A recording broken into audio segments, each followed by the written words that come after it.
continues to hold. Not a single mention of how Hamas has created the devastating situation for the people of Gaza. It is clear that UNRWA would never use its platform to speak out against Hamas because it is in cahoots with Hamas. At this point, you could say that when UNRWA schools are not teaching the Palestinian children to hate Jews, these schools are used to hide and fire rockets at Israeli civilians, all using our tax dollars. Make no mistake, the attacks on October 7th did not happen in a vacuum. The sickness on display from UNRWA is rooted in something deeper within its structure and mission. It's rooted in the double standard the world applies for them, from their definition of refugee to the hatred they teach to Palestinian children from UNRWA schools. The barbaric hatred that we see from Hamas as they butchered, raped Jews on October 7th is in part the result of a Frankensteinian monster of the United Nations agency that the United Nations created. And the United States remains the top donor of that agency. The American people deserve to know why their tax money enabled the deadliest attack on the Jewish people since the Holocaust. Again, most of this is not new information. Many watchdog organizations have been warning us about UNRWA for years, and some of them are represented by our witnesses. I am grateful for their attendance and for their bringing us their essential insight so that we could try to change the field, the paradigm on the ground that has been taking place with the American taxpayer's dime. With that, I'd now like to recognize Ranking Member Susan Wild for as much time as you may need.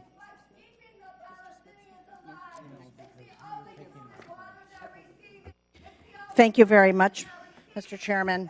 The developments that we have learned about in the past few days are horrific. The fact that 12 UNRWA employees out of 13,000 staff members in Gaza were implicated in the October 7th massacres is deeply disturbing, and it only underscores the already clear need for reform.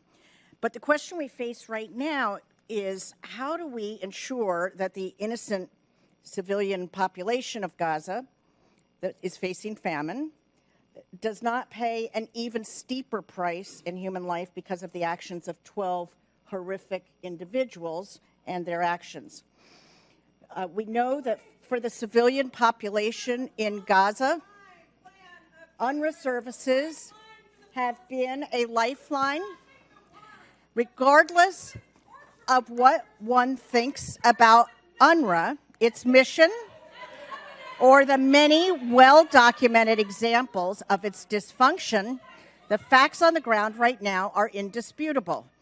It is the only entity on the ground with the systems and the personnel and the capacity to deliver what little relief there is for the people of Gaza. We're talking about shelters for more than 1 million people, emergency food delivery, and urgently needed health services. We know that 87% of the Gaza population is now estimated to rely on UNRWA services. But having said that, we also know that the events of the past days have created an unprecedented crisis of credibility for UNRWA. And we have to recognize that. It serves as a potent reminder of the entrenched and long-standing flaws of both the organization's functioning and its mandate. And I do believe that the administration was absolutely correct in pausing the funding. And I keep in mind, please, that it's not just the United States that has done this, but a number of other countries as well. But we have to have oversight, and we have to be vigilant. In short, what I believe is that we have to see a change in UNRWA that reflects the gravity of what took place. Over the medium term, the need for major organizational reform is clear.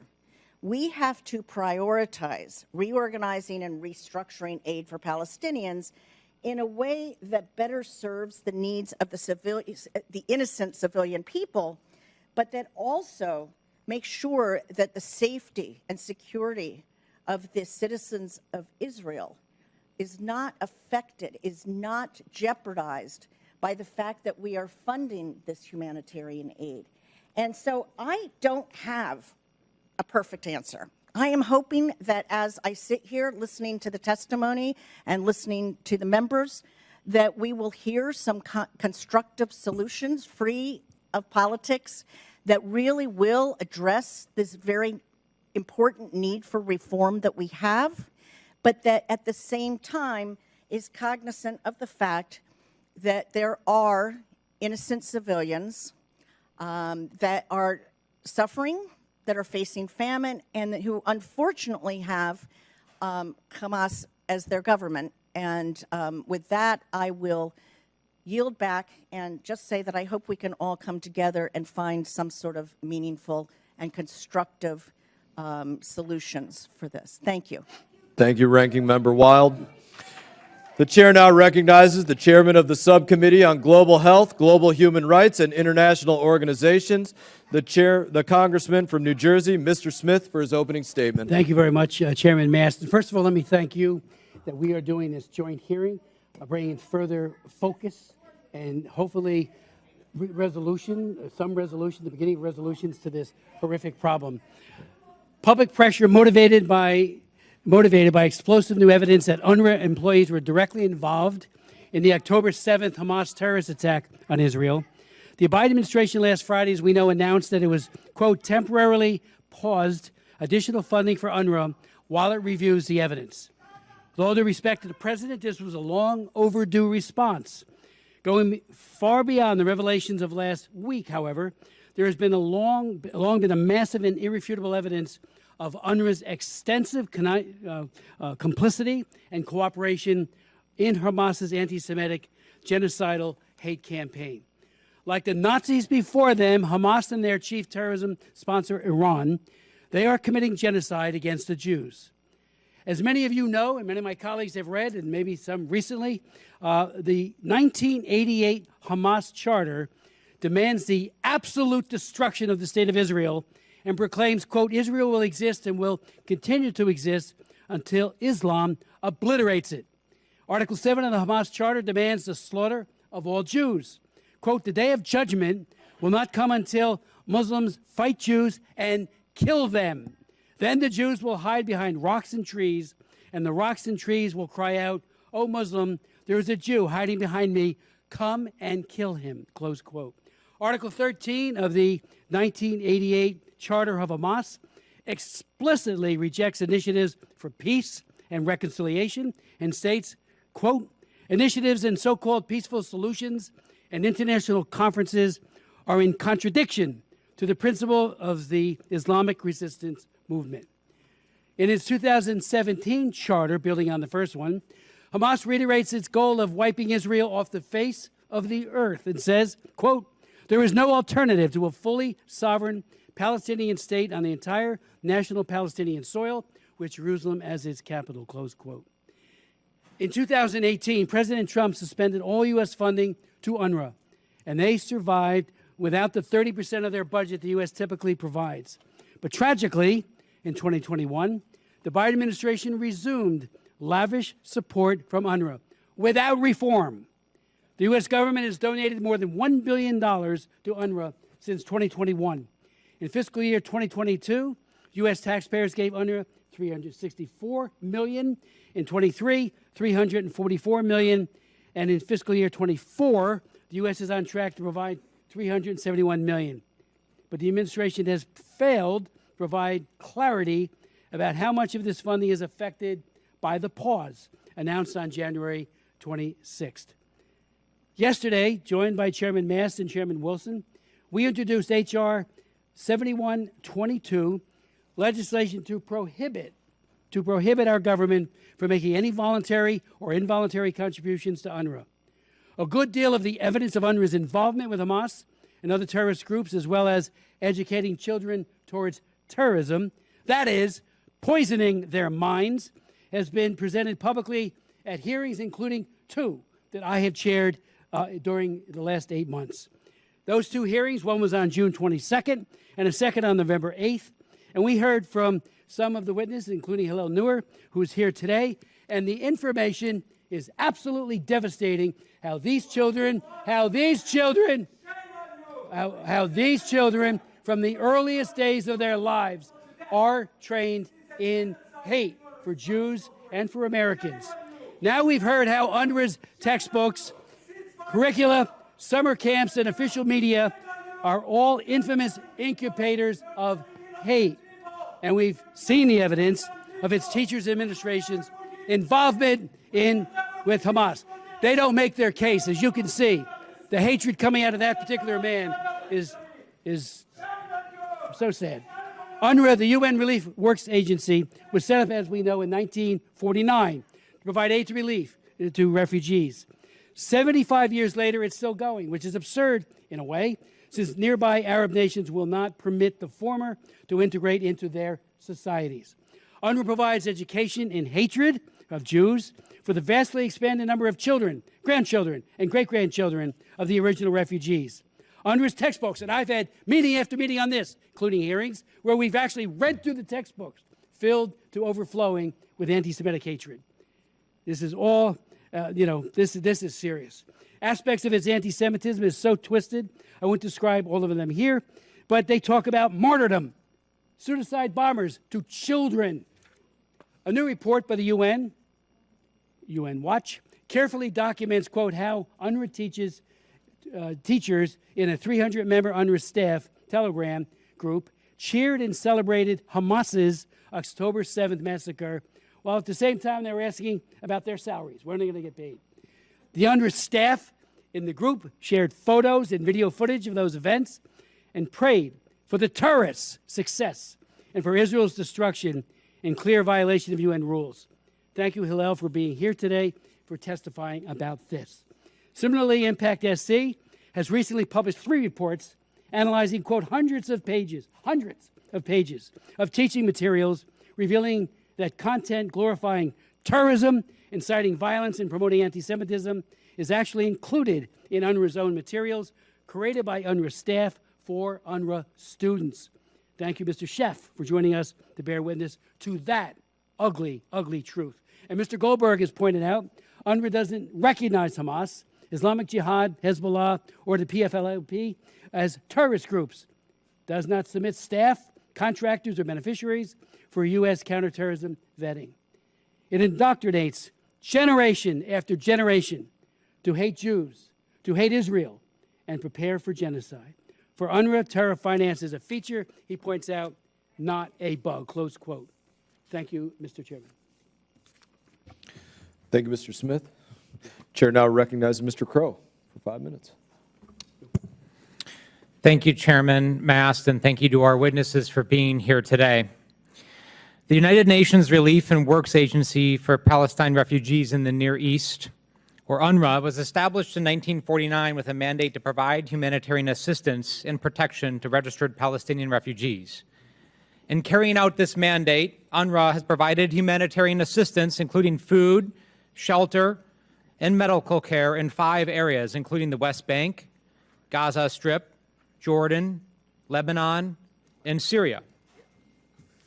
Thousands of UNRWA staff continue to go to work today amid very dangerous conditions to provide medical care, drive trucks, distribute aid, and play an essential coordinating role with aid organizations like the World Food Program and Israeli security authorities.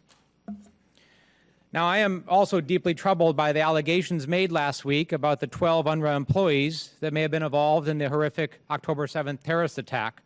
And I echo the concerns of many, and I echo Secretary Blinken's concerns in sharing my support for a swift and thorough investigation and the need for absolute accountability for any participants in that attack. But we also have to understand that humanitarian aid in conflict zones must continue. And it's difficult under the best of circumstances. And we know that conditions in Gaza are far from that. Over 150 UNRWA staff members are among the over 25,000 Palestinians killed in Gaza in recent months. They're among those that wake each day with famine on the horizon and impossible conditions around every corner. UNRWA's humanitarian assistance is a lifeline to over 2 million Palestinians in Gaza who are sorely in need of that aid. And this is an organization largely reliant on voluntary contributions and financial peril from month to month, and one already facing a financial shortfall of hundreds of millions of dollars.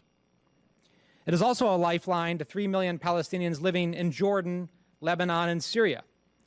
So if aid is cut or UNRWA is abandoned without a replacement or a different organization to fill that role, security in the region is further imperiled. And the burdens are then shifted onto other regional actors, including some of our allies. The complexity of this situation cannot be overstated. But my experience in combat zones and my understanding of our nation's 20 years of war in the Middle East have made it clear to me that conditions in which people are starving, fearful, or hopeless do not breed peace, and they will not bring security to Israel or to the broader region. People's basic needs must be met. So I have very deep concerns about the shift in funding and the halting of funding. I have very real concerns about the security impact and the moral implications if we do not find quickly a way to resume some funding and allow that aid to move forward expeditiously. The horrifying and inexcusable actions of roughly a dozen people should not speak for the over 13,000 UNRWA employees in Gaza alone. It is possible to acknowledge the life-saving nature of assistance that UNRWA provides and the importance of ensuring that humanitarian assistance reaches the people of Gaza without diversion or misuse by Hamas or other nefarious actors. Now, this does not understate the very real challenges and concerns about the integrity of UNRWA that have been raised by my colleagues and others, and the need for substantial reform or to find a follow-on successor organization to fulfill the functions. What I'm trying to say here is that these needs and these functions must continue, whether it's under UNRWA or some other organization, and that all of our collective interests and security are undermined if we do not do that. And that has both short-term and long-term implications. So let's have a discussion today about how we achieve that, what the very real concerns that we all have, how they should be met, and how we can get that done in everyone's interests. Because, let me finish with this, we cannot stop the delivery of aid in the support of an organization that is essential to the livelihood of about 2 million Palestinian people. And I will continue to be a vocal advocate to make sure that we figure out a way forward here. Thank you, and I yield back. Thank you, Ranking Member Crow. I now ask unanimous consent that the following members be allowed to sit on the dais and participate in today's hearing. The gentleman from North Carolina, Mr. Murphy. Without objection, so ordered. I'm now going to recognize Ranking Member Smith for the introduction of our panel today. Mr. Smith, you're recognized. Thank you very much. And let me first begin with our first witness, Richard Goldberg, who is a senior advisor at the Foundation for the Defense of Democracies. He previously served as Deputy Chief of Staff and Senior Foreign Policy Advisor to former U.S. Senator Mark Kirk, who not only was our Chief Counsel once on this committee, went on to become a distinguished U.S. Senator. He also Chief of Staff for the Illinois Governor, Bruce Rauner, and Director for Countering Iranian Terrorism Weapons of Mass Destruction on the White House National Security Council. He was sanctioned personally by Iran in 2020. Next, we'll hear from Marcus Schiff, who is the CEO of the Institute for Monitoring Peace and Cultural Tolerance in School Education, or IMPACT SE, a research and policy nonprofit that analyzes textbooks employing standards on peace and tolerance as derived from UNESCO's declarations and resolutions, and presents recommendations to governments, ministries of education, and to policymakers. Then we'll hear from Hillel Neuer, who is the Executive Director of UN Watch, a human rights NGO in Geneva, Switzerland. He's an international lawyer, writer, acclaimed speaker, human rights activist, and matter of fact, since 2009, Mr. Neuer has headed a coalition of 25 human rights groups as chair of the annual Geneva Summit for Human Rights and Democracy, a renowned international gathering that provides a global platform for courageous pro-democracy dissidents from around the world. And lastly, but certainly not least, we welcome Ms. Laura Rudman, who is the James R. Schlesinger Distinguished Professor at the Miller Center at the University of Virginia, and welcome her and her testimony and expertise to the committee. So if we could go to Mr. Goldberg as our first witness. Thank you, Ranking Member Smith. I think you meant Mara. I think I had the wrong one on my paper as well. But we now recognize Mr. Goldberg for his opening statement. Mr. Chairman, ranking members, all members of the committees, thank you so much for holding this very important hearing at this time. I have worked on oversight of our foreign assistance, including to UNRWA, for about 20 years now. And let me just tell you something. UNRWA is a horror show that is decades in the making, co-produced by the United States taxpayer. A lot of people woke up and read the Wall Street Journal or other reports and were shocked to hear that 12 employees of UNRWA participated in the October 7th massacre, that 10% or more of its staff in Gaza may be affiliated with terrorist organizations, and even more of them have some family members that are affiliates as well. I wasn't shocked. Many members of this committee who have worked on UNRWA reform for years weren't shocked. Terrorism support and subsidy for UNRWA is a feature, not a bug. The organization is built from its core mission, its mandate, to indoctrinate generation after generation to hate Jews, to destroy Israel, to be ready to manifest themselves as those that will come to wipe the Jews into the Mediterranean Sea to fulfill the mission that was outlined in 1948 by Arab armies, never fulfilled, but UNRWA established back then with a mandate to have the political manifestation, the political warfare arm, to get ready to fulfill that military mission. And decade after decade, pumping kids to hate through their schools, never recognizing U.S. designated foreign terrorist organizations as terrorist organizations. When you have a conversation with an UNRWA official and you say, is it possible your aid is going to Hamas? Is it possible families that are receiving cash assistance in your program are affiliated with designated foreign terrorist organizations? Is it possible your staff are affiliated with these groups? The answer is, of course, these are political labels to UNRWA. These aren't terrorist groups. These are political movements. So why would they want to discriminate based on political persuasion? And to a United States citizen, and I would say to our allies around the world, that is in fact horrific, disgusting, and part of the reason we sit here today. Now, when you look at the incitement to violence that has gone on for decades, the internalization in generation after generation to rise up and believe they are refugees waiting to come back to what is today Israel to drive the Jews into the sea, October 7th is the logical conclusion of UNRWA. It is, of course, what they have been training generations to do with the resources we have provided going to these terrorist organizations to help carry out that mission. We're focused on UNRWA in Gaza today because that's where the news is. Follow the news elsewhere where UNRWA operates. In the West Bank, the IDF is conducting daily operations today against terror cells in UNRWA facilities and UNRWA areas. In Lebanon, in the largest UNRWA refugee camp in Lebanon, there have been months of terrorist battles. There's no Israeli presence there. Anywhere UNRWA goes, terrorism follows. We've documented this for years. Now, you hear a lot of people saying, well, we can't cut off food, we can't cut off aid, we can't leave people starving. That's true, that's correct.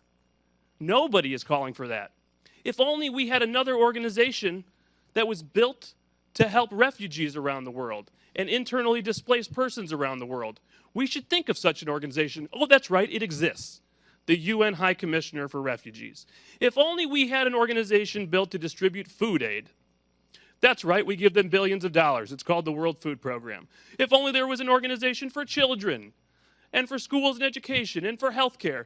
They're all available. It's an alphabet soup.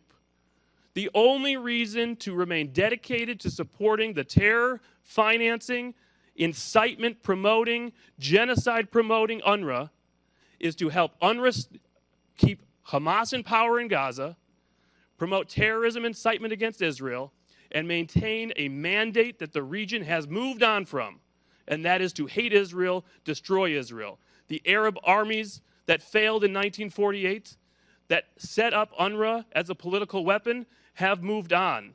They've made peace with Israel. UNRWA hasn't. UNRWA is the problem. UNRWA is a part of what happened on October 7th, and it will keep happening again and again if we keep funding it.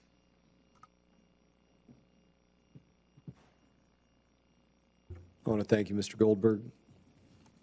Chair now recognizes Mr. Schiff for his opening statement.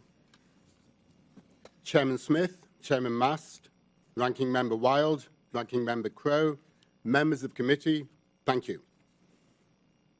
On October the 7th, terrorists breached Gaza's border with Israel.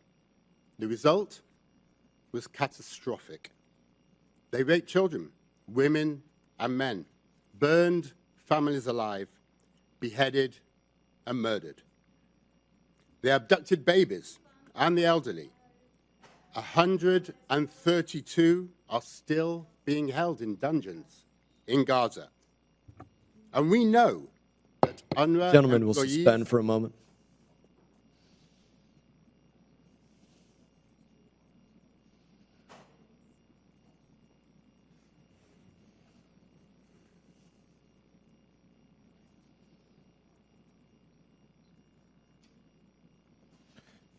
Gentlemen will resume. Thank you, sir. We know that UNRWA employees took part in this massacre. But these were not a few bad apples. Rather, the institutional barrel is rotten. How do we know? We know by researching UNRWA's educational infrastructure. In it, textbooks teach that Jews are liars and fraudsters who spread corruption, which will lead to their annihilation. Students are taught about cutting the necks of the enemy, that a fiery massacre of Jews on a bus is celebrated as a barbecue party, that Dalal Mughrabi, who murdered 38 people and 13 children, is a role model. UNRWA educates that dying is preferable to living, that becoming a martyr will be rewarded in heaven.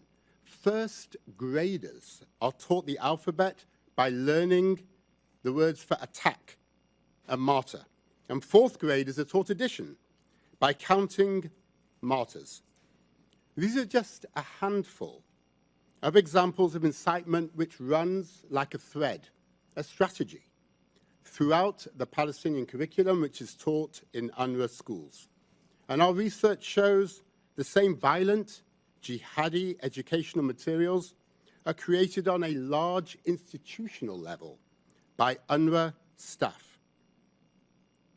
One of our reports confirms that at least 100 Hamas members who carried out terror attacks in the past were educated, celebrated by being part of the UNRWA system. And the stark truth, given that over half the schools in Gaza are UNRWA run, is that the majority of the October 7 terrorists are more likely than not to have been UNRWA school graduates. And make no mistake, the terrorist barbarity is cheered by UNRWA teachers. Another of our reports reveals dozens celebrated the massacre on social media. These extremist views go way beyond a handful of individuals. Rather, they are endemic to the institution. UNRWA staff are previously found to be extremists, from school principal Suhail al-Hindi of Hamas's Politburo to convicted terrorist Saeed Siam, 23 years, an UNRWA teacher. An Impact SC has warned for years about the consequences of this hate education. And I ask you, what can UNRWA possibly offer the next generation of Palestinians? Poisonous textbooks, taught too often by extremist teachers? Quite simply, UNRWA is not fit for purpose. But there is an alternative. Elsewhere in the region, the UAE has produced a curriculum that is centered around peace, tolerance, and acceptance of the other. Saudi Arabia has removed practically all the anti-Semitism and violent jihad from its textbooks. Israeli textbooks center peacemaking and feature a Palestinian narrative. Moroccan textbooks embrace Jews, the Amazigh, and they empower girls. Egypt is reforming its textbook system comprehensively. In other words, we look at the region and extremist UNRWA schools stand increasingly alone. It has chosen to teach conflict and violence over hope and over peace. But it is a path we can no longer afford to walk down. One thing is clear. If we want to prevent the next massacre, if we want to dream of peace, then UNRWA can play no further part in Palestinian education. There are alternatives. Thank you. Thank you, Mr. Schiff. I now recognize Mr. Neuer for his opening statement. Chairman, ranking members, members of the committee, thank you for inviting me to testify today. For years, we've been told by UNRWA and its supporters that the agency performs life-saving work and that its teachers offer Palestinian students an education that promotes human rights, tolerance, equality, and non-discrimination.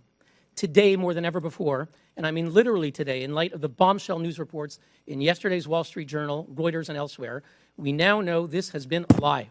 From these and other revelations of the past few days, we know that in Gaza, at least 12 UNRWA employees personally participated in the massacre of October 7th, which involved the murder of 1,200 Israelis, along with mass rape, torture, and mutilation.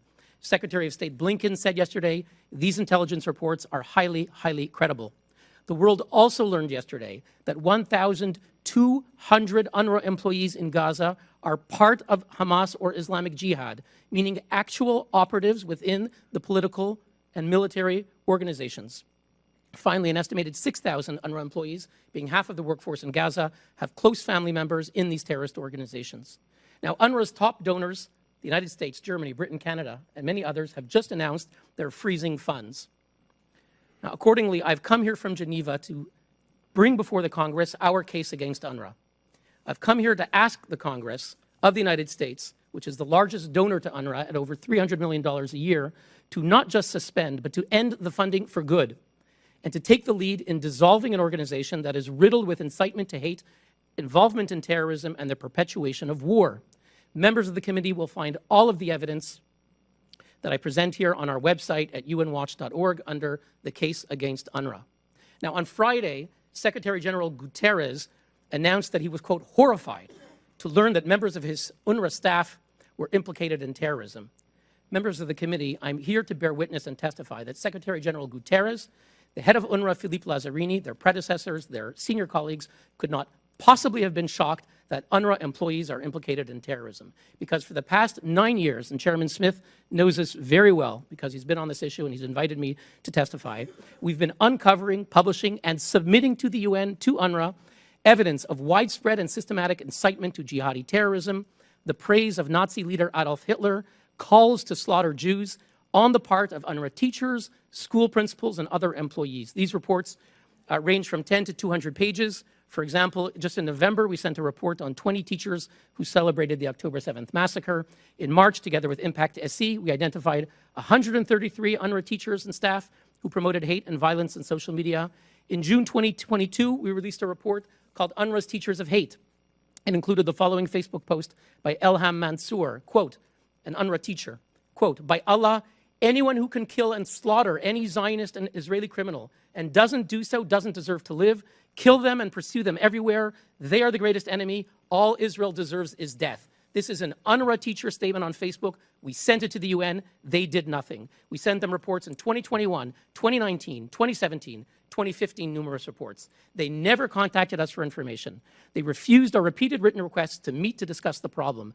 They cannot say they didn't know. Mr. Guterres knew. The head of the UNRWA knew. The United Nations knew. They simply chose not to act. But it's much worse than that. From the beginning, their response to our reports was to attack us for doing the work they failed to do. If we look at Christopher Gunnis, the longtime UNRWA spokesman, he's now come back as a surrogate, giving interviews on Al Jazeera. He said on Twitter the following in response to our reports, quote, appeal to journalists, please don't turn UN Watch baseless allegations about anti-Semitism into a he said, she said story. It's a non-story. Quote, UN Watch makes a fool of itself again. Credibility dead in the water. Will anyone believe them again? Quote, He's interested to find out more about UN Watch's political and financial affiliations since its establishment. Can anyone advise? This was their response to smear the messenger. They are not interested in finding out the root problem of incitement to terrorism. In June 2022, when they had to suspend 6 out of 10 of their employees under pressure from the US, UNRWA Deputy Commissioner General Lenny Stensteth, who's now the Director General of the Norwegian Foreign Ministry, she informed donor states and put it on her website that, quote, the real intent of UN Watch, my organization, is, quote, to destroy and not build, and to invite conflict, not build a lasting peace. Now, the US and other donors have asked UNRWA to investigate and to ensure accountability. I can tell you for a decade, UNRWA has shown itself to be unwilling, unable, and unfit. Today, I wish to present our new report called UNRWA's Terrorgram, which I've handed to each of the members, and it's on our website, unwatch.org. In this report, we document a Telegram chat group of over 3,000 UNRWA teachers in Gaza that is replete with messages, photos, and videos cheering and celebrating the massacre of October 7th. It includes, for example, Safa Mohammed al-Najjar on the morning of October 7th. She's an UNRWA teacher of computers in Gaza, an administrator of this Telegram group. She celebrated the massacre, posting videos. She praised the Hamas Mujahideen, the holy warriors, as they massacred, mutilated, and raped Israelis. UNRWA English teacher Abdallah Mejez shared a message from Hamas urging Gazans to stay put, to ignore Israeli messages, asking them to evacuate for their safety, effectively doing the work of Hamas to ask Gazans to be human shields. This is an UNRWA teacher. Abdul Karim Mejer, in our report, an elementary school teacher, celebrated the Hamas terrorists, saying, quote, may Allah keep their feet steady and guide their aim. When a group member wondered what these heroes, the terrorists, as they're perpetrating the massacre, what they were brought up on, Mejer replied, they imbibed jihad and resistance with their mother's milk. And a few days later, this UNRWA teacher asked he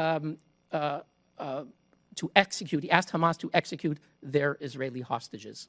When Stefan Dujarric, the UN spokesman, was asked about our information, he replied on January 11th, quote, I mean, UN Watch, they have a track record, and I think from our end it speaks for itself. He tried to disparage us. Just to conclude, we have massive incitement to terrorism. Prominent people have said bad apples. It's a few bad apples. We're talking about 1,200 who belong to the organization, 3,000 in this group, 6,000 whose family members belong to it. This is not a problem of bad apples. It's rotten to the core. We've talked about incitement. We've talked about acts of actual violence. And finally, let's get to the core problem. And with that, I conclude. The core problem of UNRWA, the very purpose of the agency, is to perpetuate the war of 1948, to send the message to Palestinians that the war of 1948 is not over. Don't use cement to build homes, hospitals, and schools here in Gaza. Use it to build hundreds of miles of terror tunnels, to tunnel into Israel, to invade Israel, to go back to what your homes are. That is the message of UNRWA. We should not be surprised what happened on October 7th, because that is the message that these Palestinians got for more than 70 years in UNRWA schools.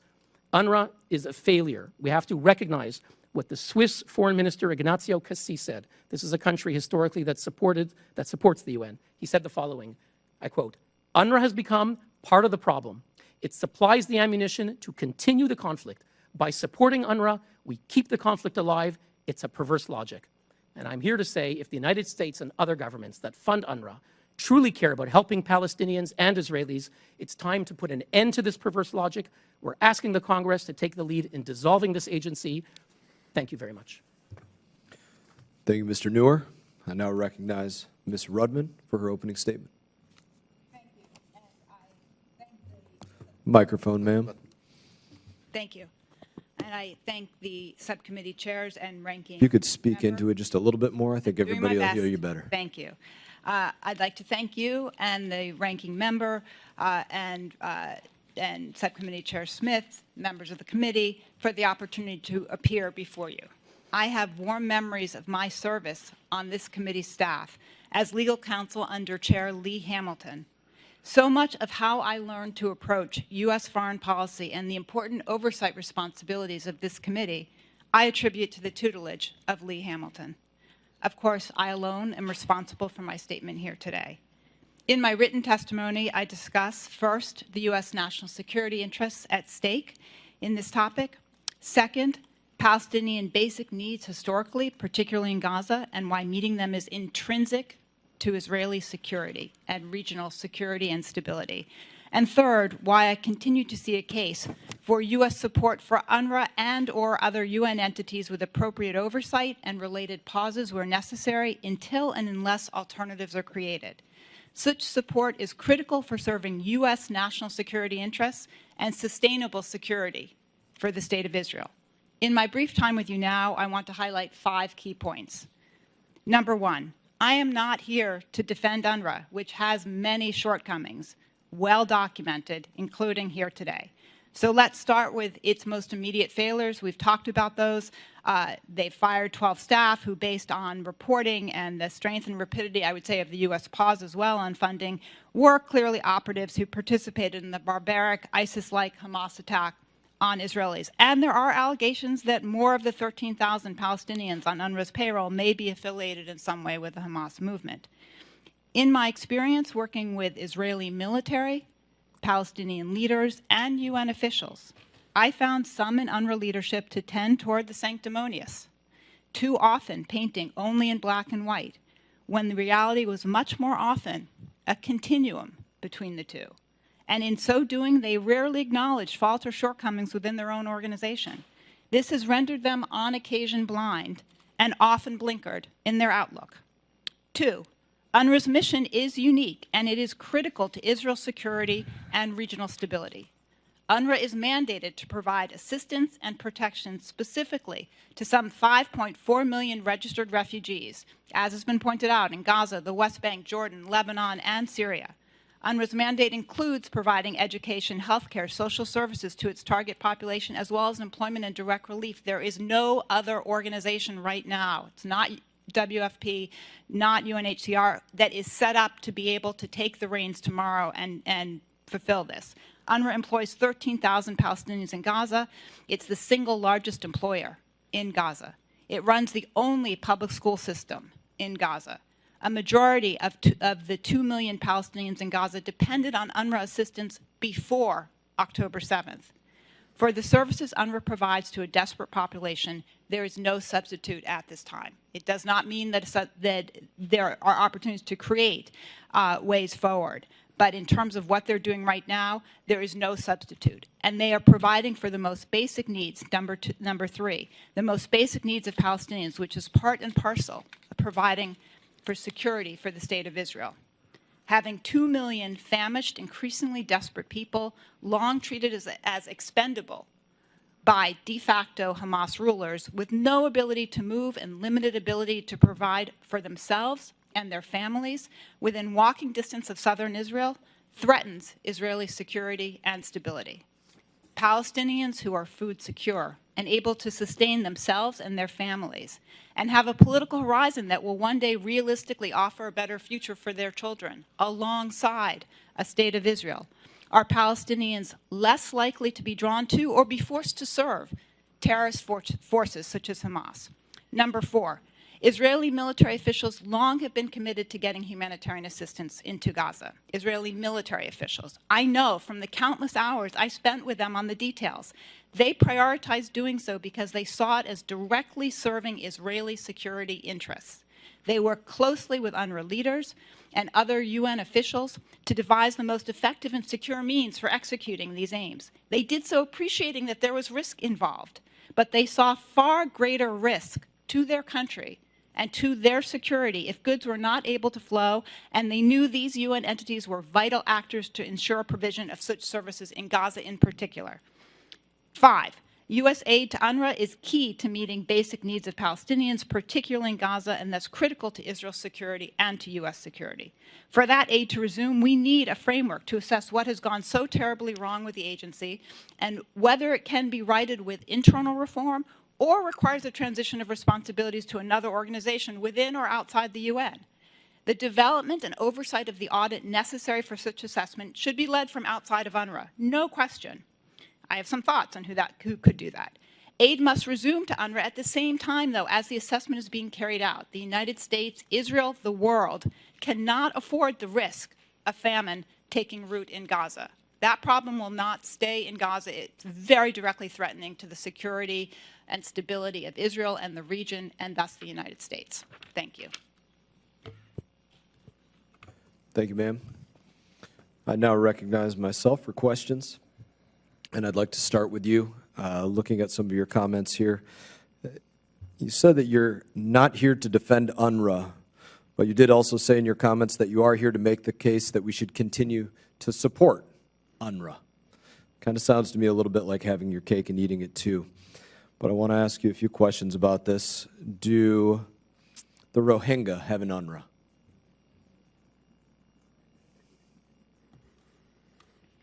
I believe I stated, sir, that UNRWA is a unique agency with a unique mission, and also that it's So not no UNRWA for replaceable at this Rohingya? time. No UNRWA for Rohingya? None? Ma'am, no UNRWA for Rohingya? Sir, as I said, UNRWA is unique. No UNRWA for Sudanese? That would imply, by an organization being unique, that there is not a similar organization elsewhere in the world. So none other for the refugees. Sudanese either, correct? You've worked in this field, I'm sorry, none for the sir. Sudanese? I'm doing my best to answer your question, which I believe Thanks. I'm doing. Yeah, none for the Sudanese either. So I'd like to know, from your opinion, what percent or number of UNRWA employees do you believe are Hamas or support Hamas? I don't have the basis for making that assessment. I read the same press reports that I'm sure you've read that talk about a percentage within UNRWA that is roughly around the same percentage as estimated in the Palestinian population at large in Gaza, so between 10 and 15%. Say that one. Your estimate is that between 10 and 15% of UNRWA employees, just to make sure I'm hearing you correctly, are possibly Hamas or supportive of Hamas or Palestinian Islamic Jihad or Al-Aqsa Martyrs Brigade or one of the terrorist organizations that exists in the Gaza Strip. What I am saying, sir, is that press reports have indicated that the percentages of UNRWA staff that may be affiliated in some way with Hamas are roughly similar to the percentages in the general population that are thought to be affiliated, so between 10 and 15%. But I want to be clear Do you look at that and that say, I'm relying on that's press out of this reports. world, that's crazy, no way, not a chance? Or do you look at it and say, seems like it might be a reasonable estimate? I believe if they employ 13,000 people in the population of the single biggest employer, it would not be surprising if the percentages are roughly that of the general population. Thank you. As you're here to make the case for continued support for UNRWA, per your statement, what would you need to see to say this is a threshold? This has gone too far. There can no longer be support for UNRWA. Would it be if UNRWA fired 100 people? If they said 100 people, we have the evidence these individuals took part in the attack, would that to you reach the threshold of saying, all right, I'm no longer here to support UNRWA? I'm here, sir, to look at what's in the best interest of U.S. national security, which was my teaching under the former chair of this committee, and what's in the best interest of Israel's security. And I believe that is finding some function, some way of providing for the most basic needs of Palestinians. So 100 people confirmed working for Hamas as a part of UNRWA for you would not be a threshold for cutting ties with UNRWA? So for me, what would be a threshold is finding a suitable framework that can be put in place both to evaluate UNRWA and to be able to go forward with other means of providing aid at the same time. So there's no threshold for bad behavior? The threshold is U.S. national security interests and concerns for me, sir. No threshold for bad behavior, though? Same answer applies. So none. And I think this is concerning because I heard this in remarks from my colleagues. You were invited here as the Democrat witness of choice. They chose for you to be the person that they requested to be here. And again, in your remarks, you say that you're here to make the case for continued support of UNRWA. And I think this is what we're going to continue to see, very likely from the administration, is this case that there is no threshold for bad behavior. It doesn't matter if it's one individual that was a part of Hamas or one of these other terrorist organizations, or 100 that were a part of them that took part in the attacks, or there's 100 right now that are participating in holding hostages. Doesn't matter. No threshold for bad behavior. This is some sacrosanct entity that just simply must continue no matter what. And that can't be the case that we have moving forward. I will not show support for that, especially, as I said in my opening statement, I think that we have a shell game going on from the administration right now where they're saying that they're cutting off the funding, pausing the funding for UNRWA. But in fact, they waited until just after they allowed tens of millions of dollars to be released to UNRWA. And then now they are saying they're going to pause funding for UNRWA. Absolute shell game, in my opinion. In that, I'm now going to yield time to Ranking Member Crow for as many questions as he needs to ask. Thank you, Chairman. Well, first of all, we need to just clear the air here. You mischaracterized our witness's testimony repeatedly and tried to put words into her mouth. She did not say at any point that there's no threshold for bad behavior. In fact, she specifically answered your question about what the criteria and the framework should be, and that is centering our national security and our interests, centering Israel's security and interests, as well as the rights and dignity of the Palestinian people. Those should be the measures and the gauges. And frankly, I will push back on the notion that she answered in the manner in which you characterized her answer. Did you want to yield to me? Or? Yeah, I'll yield to you. Yeah, I did very specifically ask her to clarify. Are you saying that there is no threshold? I asked the question. Are you and she answered what her threshold was. She gave a very clear answer to that. No threshold for bad behavior. No, she provided the framework for what her threshold was. Which was no threshold. Because it wasn't your answer, you kept going after her. I asked for, I don't want to take up your time, it's yours, but I did ask if there's no threshold for bad behavior. And she answered very clearly. Without so, Ms. Rudman, I will reclaim my time if that's fine for you, Chairman. Absolutely. All right. What I also heard you say, Ms. Rudman, is that you have no allegiance or loyalty to UNRWA, the organization, right? Just like me, right? I have no allegiance and loyalty to any one organization. I'm not going to sit here and defend UNRWA, nor should I, and I have very real concerns. What I have an allegiance and loyalty to is the mission, right? The services that are being provided by this entity. And that is your concern as well. So what I want to do is get beyond the point where people just criticize, because the problem with policy right now is we're very long on criticism. People roll in here and they're very long on criticism and they're very short on solutions. So I'd like to take a moment to talk about solutions, right? And you made a very clear point that despite the very real concerns about UNRWA, they are the only game in town on some very key points. That right now there's no other entity that exists that provides the scope of services that UNRWA provides to the Palestinian people.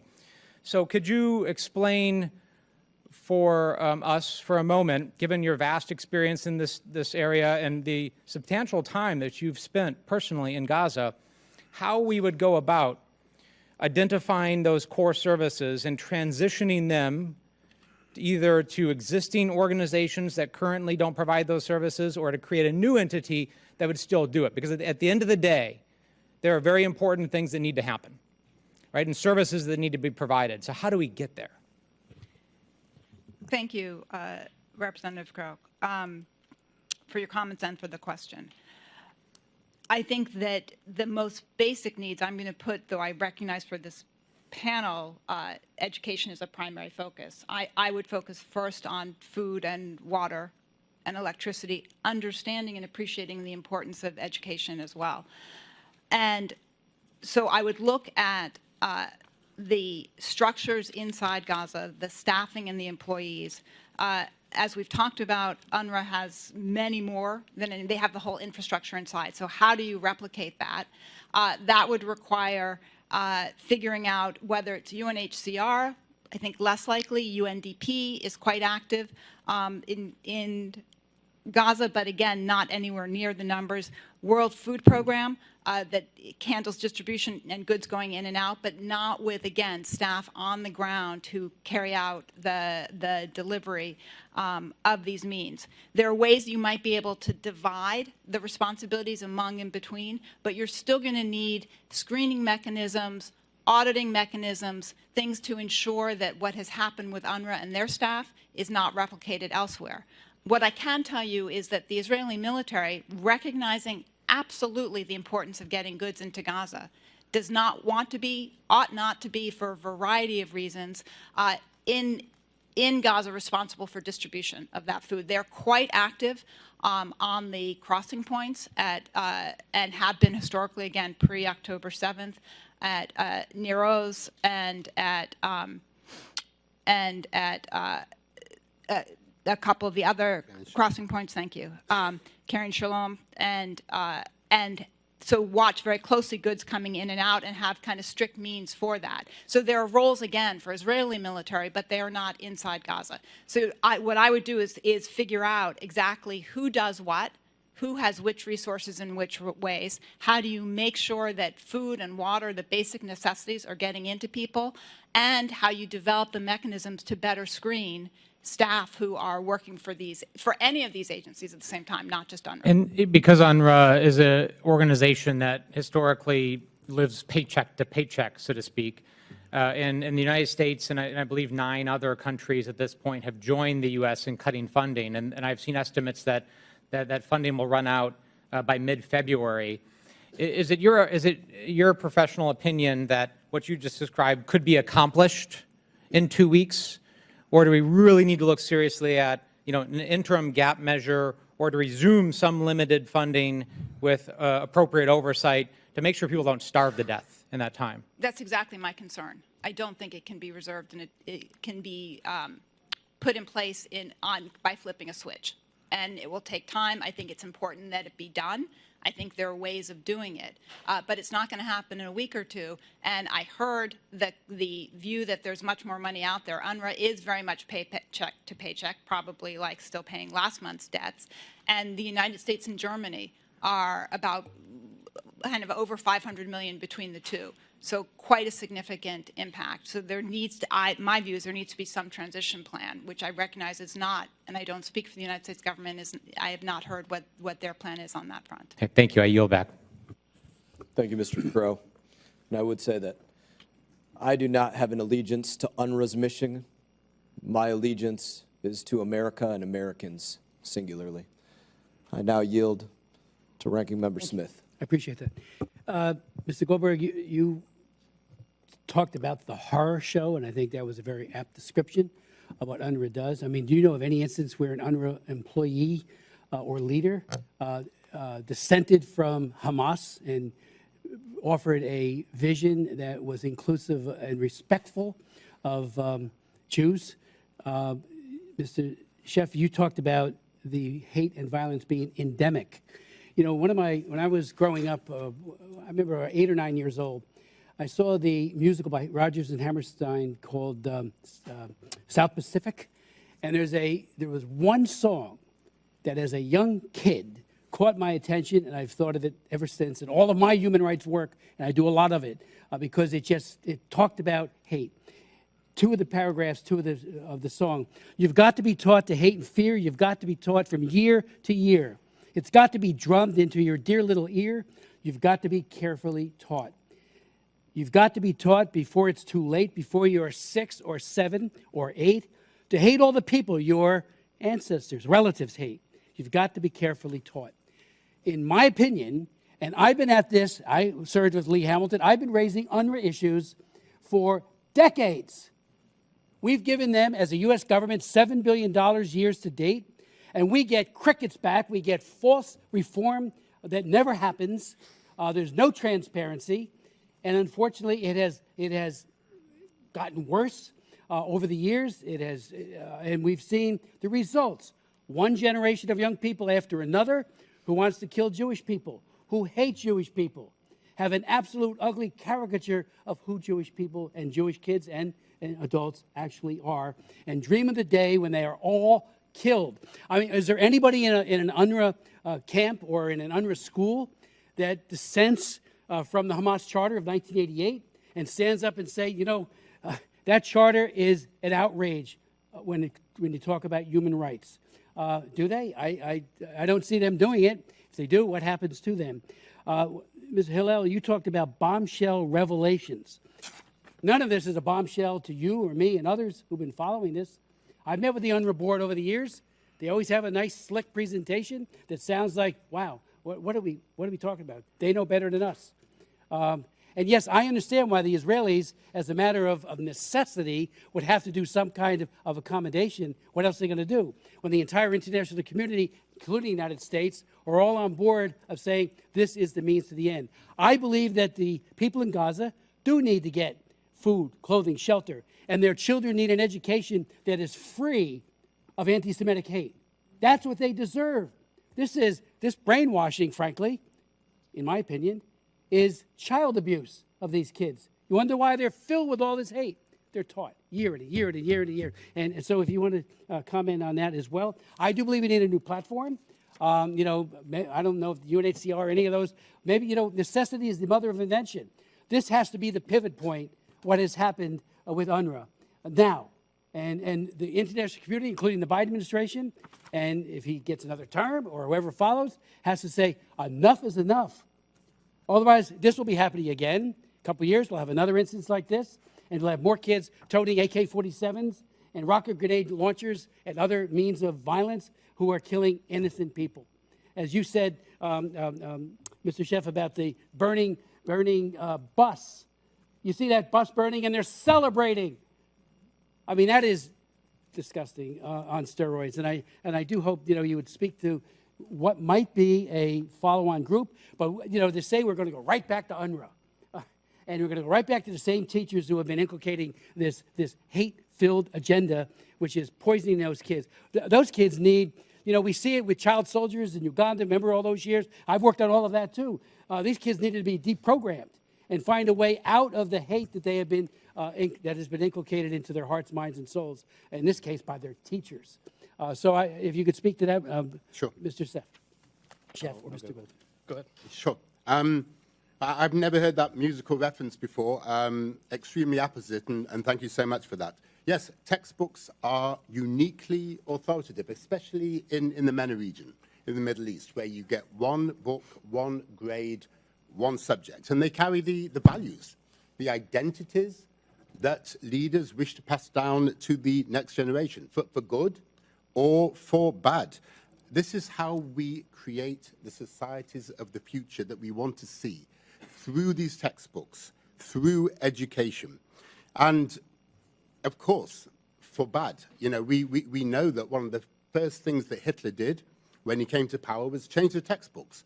And there he was in 1939 with enough young people who would join the Einsatzgruppen and commit those terrible acts they committed. And textbooks were used then for good by the Germans after the war in order to de-radicalize that society. They are incredibly powerful. And yes, Palestinian children deserve a set of textbooks which is filled with ideas of peace and tolerance, with those UNESCO standards. And this is not rocket science, by the way. This has been done time and time and time again. These textbooks can be changed in a matter of weeks. They look like this. What you're looking at here is a Palestinian textbook. This one actually has a picture of Dalal Mughrabi, the terrorist I was telling you about before, which is taught in Palestinian Authority schools, which is taught in UNRWA schools, and was taught in Hamas schools. It's a magazine. All you need to do is switch the PDF, put in material which is better than Dalal Mughrabi, material which can inspire young people rather than teach them to be terrorists. Weeks. That is how long it can take in order to change this school curriculum. So we're talking about what can we do in the future.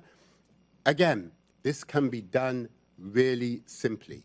Those schools in Gaza can have a new school curriculum which is filled with these ideas of peace and tolerance. And by the way, it needs to be the Palestinian Authority as well, because they are producing this. UNRWA is teaching the textbooks which the Palestinian Authority created, as well, of course, as UNRWA creating its own material. So let us insist on this. Let us demand this. Futures absolutely rely on changing these textbooks. Thank you, sir. Thank you, Mr. Schiff. Mr. Smith. Just one very brief follow-up. Sure. I remember in June of 2021, UNRWA was pressured into removing their Gaza director after he gave an interview that Hamas and others condemned. Could you perhaps, you could give us a little background on what happened there? Thank you, Mr. Chairman. That episode is actually a very telling episode. You know, there was a war between Israel and Hamas in May of 2021, and afterwards, the UNRWA Gaza director, Matthias Schmel, a German national, was interviewed on Israeli TV, and he was asked whether the Israeli strikes against Hamas were precise. And he said, yes, they were very precise.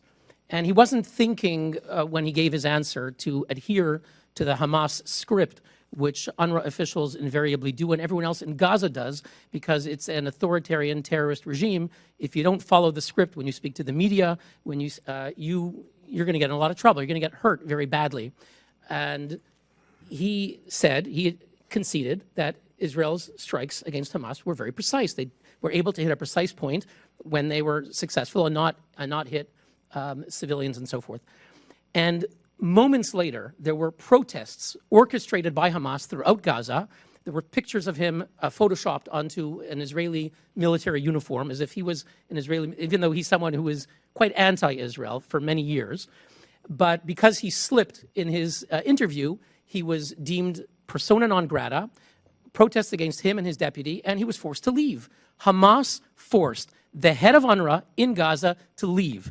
Then his boss, Deputy Commissioner General Lenny Stenseth, a former Norwegian diplomat who's gone back to Oslo to be the head of their foreign ministry, she went to visit Yahya Sinwar.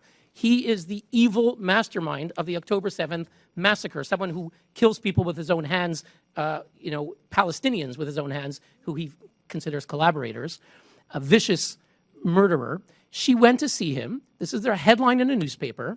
And she said that she wants to reaffirm her solidarity with the Palestinians. Basically, the message was, we went off script, but don't worry. Mr. Neuer. Thank you. Thank you for your testimony. The chair now recognizes Ms. Wild. Thank you, Mr. Chairman. My first and foremost concern is always for children. It was unbearable to see what happened to Israeli children on October 7th and since, when they were tortured, murdered, taken hostage, many of them having to witness their parents' murders. It was horrific. It's equally unbearable, at least for me, to watch what Palestinian children are suffering and their deaths, their medical problems, which are extensive, their hunger. And so I start with the children as a starting point, because I think that if we consider all children to be innocent and deserving of a safe place to live, water to drink and food to eat, we might be able to find some common ground in solving this problem. And aside from that basic humanitarian concept, I think we have to recognize that desperate childhoods often give rise to violence in adulthood, whether it's here in the United States or elsewhere. And I think we can all agree we don't want to create future generations of terrorists. Full stop on that. So with that, I'm going to direct my question to you, Ms. Rudman, to the national security part of this. You've got a special expertise in national security, and your testimony, your written testimony, has reflected that focus. Thank you for that very comprehensive report. Could you talk about this concept of aid to the Palestinian civilian population from a national security perspective? Sure. Thank you, Congresswoman. The issue is, as you have reflected, the threat from the risk to security from people who are desperate. And Gaza, I was first there in 1987 or 1988. It has never been an easy place to live. It has gotten worse and worse and more difficult even before October 7th, and certainly under Hamas rule. I will just say on that point to Chairman Smith's comment, I actually do know a number of Palestinians who survived very difficult childhoods, who survived UNRWA schools. They cannot speak out publicly in Gaza because of the nature of Hamas rule and the lack of freedom of speech, but there are any number of Palestinians who are absolutely concerned about both their future, their children's future, those who could left and are living other places, also under very difficult circumstances. But there are any number of people who can be reached with their basic needs being taken care of while they cannot do it themselves, who want jobs, who want futures. And it's in our national security interest to find a way, and Israel, I believe, has repeatedly made the calculation that it's in their security interest as well, to ensure that basic needs are covered for people who, and let's just be clear, these are people who, it is a small area from Israel itself. Gaza is maybe twice the size of Washington, D.C., but with no entrance or exit. But it is actually walking distance, as the Hara, and I was at Kibbutz Nir Oz. I was at Kibbutz Be'eri in December. They are within easy walking distance of Gaza. And in addition to that, there's a population of 3.5 million Palestinians in the West Bank who watch, reflect, see what's happening to Palestinians in Gaza and react as well. And so on the relative scale of what it costs the United States, and I don't make light of what $300 million is, that's a significant amount of money. But the cost to the United States, the cost to Israel, the cost to regional stability of not feeding people, of not getting water in, is far, far higher than a clearly inadequate agency, but the agency that has the infrastructure doing it until and unless we have an alternative. So I think it very much comes back to the risk that the United States is willing to take on in this situation, and the risk that Israel will absorb as well if we do not find a means to continue to go forward with basic services. Thank you. I would have follow-up, except that my time is up. Thank you very much. I yield. Thank you, Ranking Member Wild. Chair now recognizes Mr. Perry. Thank you, Mr. Chairman. Ladies and gentlemen, I think it shocks the conscience of every person, even if you've, because of your profession in arms, have been exposed to some of this kind of stuff, to see the kind of carnage that's happened in Israel and Gaza since October. Shocks the conscience. However, there's a reason this is happening. And it's not the Jews that attacked Gaza. It is not the Jews. Mr. Neuer, UNRWA's Commissioner General Lazzarini, do you know of any time that he has denounced the Hamas charter? No, sir. I'm aware of no time that he has ever denounced the Hamas charter. And I suspect, like me, you have read the Hamas charter and you know that it specifically calls for the destruction of Israel and the massacre of Jewish people. Absolutely. Mr. Goldberg, does the United Nations Relief Workers Agency, UNRWA, the United Nations Relief Workers Agency, does it provide cash or simply material supplies to the people in Gaza? How does, for the American people that aren't familiar, how does that work? There is a range of services that would typically be provided by state actors. And so rather than, this is, by the way, why if you're a supporter of a two-state solution, I've never understood why you support UNRWA. It's antithetical to statehood building.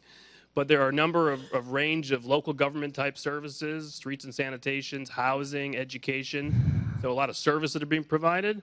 But there's also cash assistance. Now, back in the day when we started oversight in the Congress, this was literally bags of cash being handed out, and they didn't ask. So can I drill down on that? Because Ms. Rudman, I think, appropriately said, you know, we've got to provide food, water, electricity. I imagine when you say housing, that might be building material. And I'm thinking in my mind's eye, thinking back to pictures from Gaza of tunnels.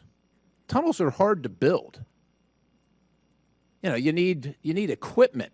Remember, the tunnels were lighted, so that's electricity. My point is, for a concrete tunnel with electricity, you probably got the concrete somewhere. You probably got the electricity somewhere.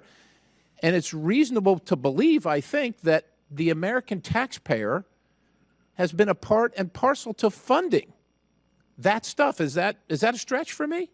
That is not a stretch, sir. That is guaranteed. So if I'm running my household and I only have so much a month to feed my family, provide a roof over the head, clothing, and education, but I want to spend all my money killing my neighbor, is it my neighbor's job then to go ahead and continue to provide the roof over my head and the food in my belly? Does that seem reasonable to anybody here? Mr. Goldberg, does it seem reasonable to you? Nothing about UNRWA has ever seemed reasonable to me. Well, the United Nations Relief Workers Agency is a terrorist supporting entity, ladies and gentlemen. America's taxpayers pay for the absolute worst of it. The absolute worst of it. They pay for all, they don't get a say. They send over the money, they send over the material, and it gets used against America's interests. It gets used against America's national security interest, against the world's national security interests. And everyone in this room knows it. Everyone in this room knows it, including people that would protest by showing blood on their hands. They're literally the ones with the blood on their hands. They're supporting that. Now, for those who say there is no other organization to take this mission, no substitute, and that we must continue to fund UNRWA, the United Nations Relief Workers Agency, while the assessment is being made. While the assessment is being made. Well, I don't know how many years you need to make the assessment, ladies and gentlemen. I've made the assessment. The American people are tired of getting up early in the morning and going to work and trying to pay their bills and also be forced to pay for people that get money from UNRWA to slaughter Jews. They're tired of doing it, and they're sick of it. We had a vote on the 28th of September. I know because I offered the amendment. I offered the amendment to defund this terror-supporting organization. Came close. 213 to 218 we lost. We came close. If we had the vote today, I suspect it might be different because America can finally see what many of us here have seen for years and decades. Years and decades, as you have, Mr. Goldberg. This absolutely must end and must end now. Mr. Chairman, I think this highlights, and the information that we have highlights, the fact that we all believe in the best of people and humanity. And our heart cries out to anybody on either side of this equation, and the tragedies have happened. But we, the United States of America and the American people, cannot be complicit any longer. I yield. Thank you, Mr. Perry. Chair now recognizes Ms. Manning. Thank you, Chairman Mast and Chairman Smith, and thank you to all our witnesses for joining us today.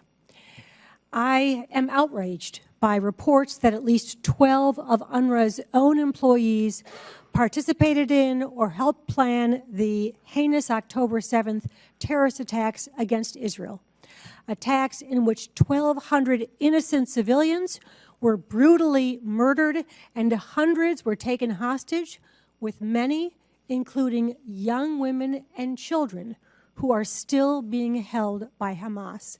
It is sickening to think that any teacher of children would participate in that attack, or that many other UNRWA employees might have links to Hamas or Islamic Jihad. I strongly support humanitarian assistance for the innocent Palestinians in Gaza. And what Hamas has done to the very people it was elected to govern is appalling. That's why what the administration, but it is simply intolerable to allow a UN agency to have employees who are members of Hamas. And that is why the administration was right to suspend funding to UNRWA pending investigation. Our international assistance can never be used to promote terrorism. Many of us have long demanded reform to UNRWA's fundamental problems, including its mission creep, the ongoing politicization of its mandate, its own employees' violations of UN principles of neutrality and tolerance, and the persistence of biased anti-Semitic content in textbooks used in UNRWA schools in both the West Bank and Gaza. In many UNRWA schools, teachers have literally been raising terrorists with the appalling anti-Semitic content in their textbooks. Given the serious, legitimate humanitarian needs as we look at the day after Gaza, I hope our witnesses can help us understand how we can go about overhauling UNRWA, because I just don't think we can tolerate what we have recently seen. And I'm concerned that what we have recently seen is just the tip of the iceberg with regard to UNRWA. Mr. Goldberg, according to its website, the UN High Commission on Refugees protects refugees and works with governments and partners to find long-term solutions so they can find a safe place to call home, and that includes integration into the host community or resettlement into integration in a third country, and helping them access livelihoods so they can live with greater independence and contribute to their communities. In other words, the UNHRC helps refugees build new lives. Does UNRWA do this? No, ma'am. It has a mandate to keep people in refugee status indefinitely and raise them to internalize that as a vision that one day they will return to homes and destroy the modern Israel, push the Jews into the sea. It is core to the mission to keep Palestinians limited in their economic and political rights. In my view, it is anti-human rights as an organization. And in the day after this conflict is resolved, if the international community were to establish a new mechanism to serve the same population in Gaza, how would or should its workforce and its mandate be different from UNRWA's current workforce and mandate? It's a great question, ma'am, and that's actually where the focus of our attention should be. If we all can agree on the premise that UNRWA is done, and now we're moving on to what comes next, now we can actually have a policy discussion, which is very important. UN High Commissioner for Refugees can play a role. There are other places in the world where conflict breaks out, where we have IDPs. UNHCR moves in very quickly. By the way, they did that in Syria, where UNRWA was operating and UNRWA couldn't operate anymore. UNHCR came in and took over a lot of responsibilities.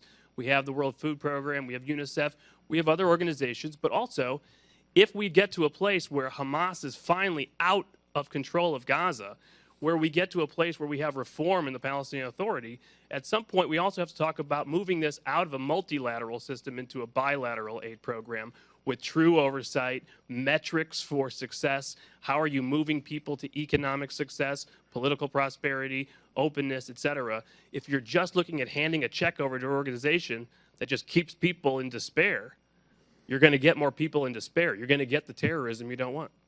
Thank you. I have many more questions, but unfortunately my time has expired. Thank you, Ms. Manning. Chair now recognizes Mr. Mills. Thank you, Mr. Chairman. I think it's simple to say that over the 20-plus years that the United States has been involved in overseas conflict, whether that be the war in Iraq or the war in Afghanistan, that you can't simply defeat ideology through bombs and bullets. This is something that is taught. This is something that is trained. And that is why even after the Russians fell in Afghanistan, it was such a big element for us to want to fight towards education of our children, because it's very proven through many studies that children are not born with hate, they are taught hate. And so I agree with many of our panelists on the ideas that the first thing that we have to do is root out the hatred in these curriculums and textbooks that are actually intentionally looking at breeding the next generation of terrorists. The problem for me, however, is that many are trying to act as if the United States stops being a donor to UNRWA, that it simply ceases to exist. It's just not true. You've got Germany, EU, Sweden, Norway, Japan, France, Saudi Arabia, Switzerland, Turkey, Canada, Netherlands, et cetera, who are all donors into these programs. I think that it's simple to say that we all echo the same sympathies that Representative Perry mentioned by saying that it's not okay for any civilians of any type to lose their lives. That's what we're trying to prevent. But we certainly cannot continue to fund the very organizations that are responsible for these attacks. And UNRWA is directly responsible, as are many of these organizations, for the horrendous, horrific, and barbaric attack that occurred on October 7th. But I would also argue that this is systemic across the United Nations, which I have said should be replaced with the notion of being the useless nations. Because you had Resolution 2231, the nuclear JCPOA, that was set up to try and keep Iran from funding and continuing terrorism. And under General Secretary Ban Ki-moon and Gutierrez, we know of multiple violations of mid-range ballistic missiles and other types of terrorist activities that was taking place, where they wouldn't do anything until President Trump came forward and removed us from these failed policies. So I think this is a deeper issue. You know, whether it's the 12 members who participated in the event itself, whether it's the 3,000 UNRWA teachers who are celebrating this massacre and yet they're screaming for more aid to try and develop peace, it's all a failure and a false premise.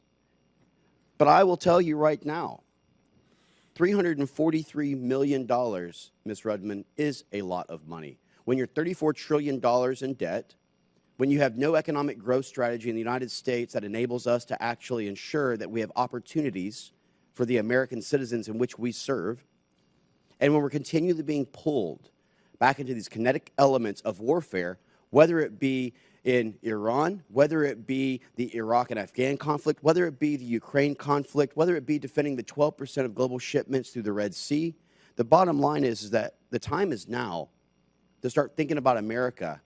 The time is now to start not looking at things as just business as usual across D.C. and the swamp.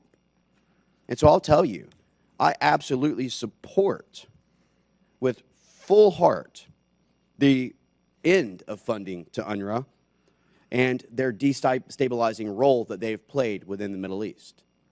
I'm one of the members who actually went over to Israel recently.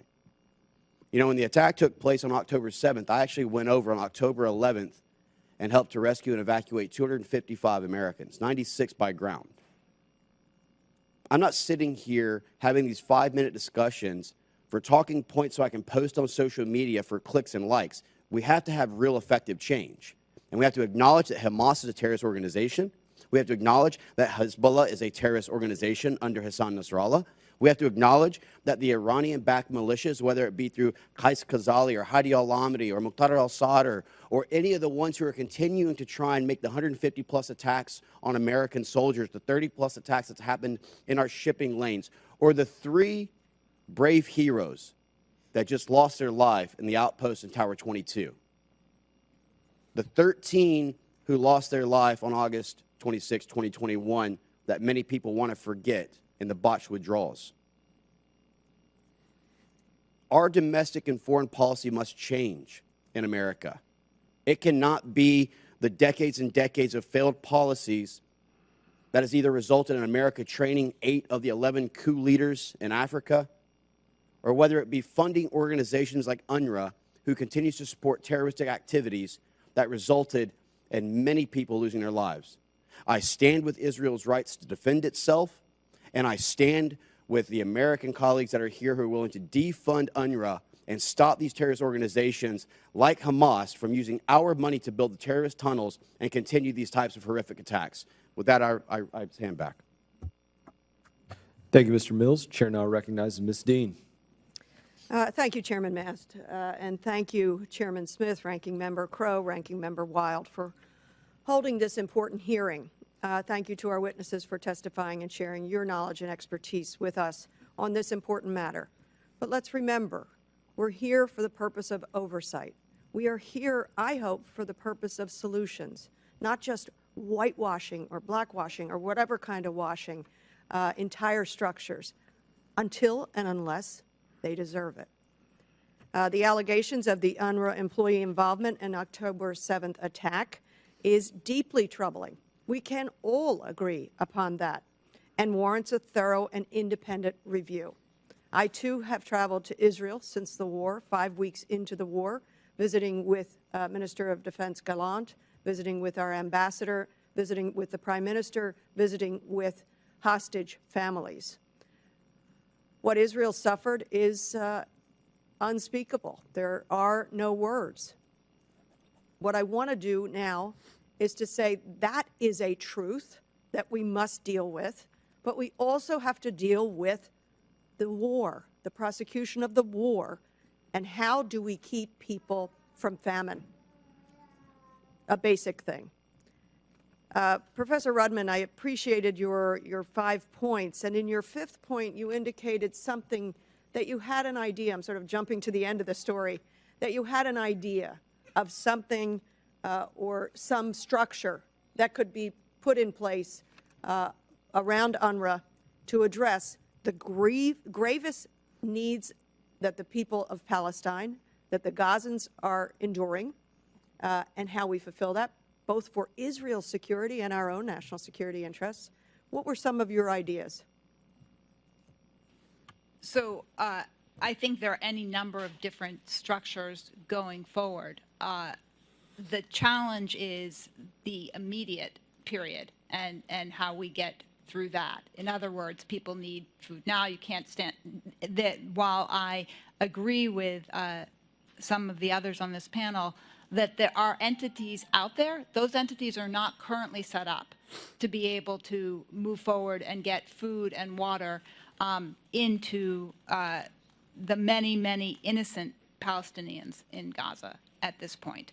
And so I think that two things need to happen in parallel. One, the investigations that the United States and others are calling for into how UNRWA, how this came to be with UNRWA. I know we have a variety of views on that here on this panel, but an investigation from outside of UNRWA. I think that the United States and Germany are two logical countries as the two biggest donors by some degree to UNRWA to carry out that kind of investigation. I think you could also go to former leaders of various UN entities. I think there's a leader of UNHCR who's quite familiar with what's been going on with aspects on the ground from his prior experience. I would like to get his insights on how things could run, what we could set up and in which ways. But the challenge is you have an immediate issue. Well, that's that what I want to ask address. you. If I agree with the pause based on the reporting, but if the pause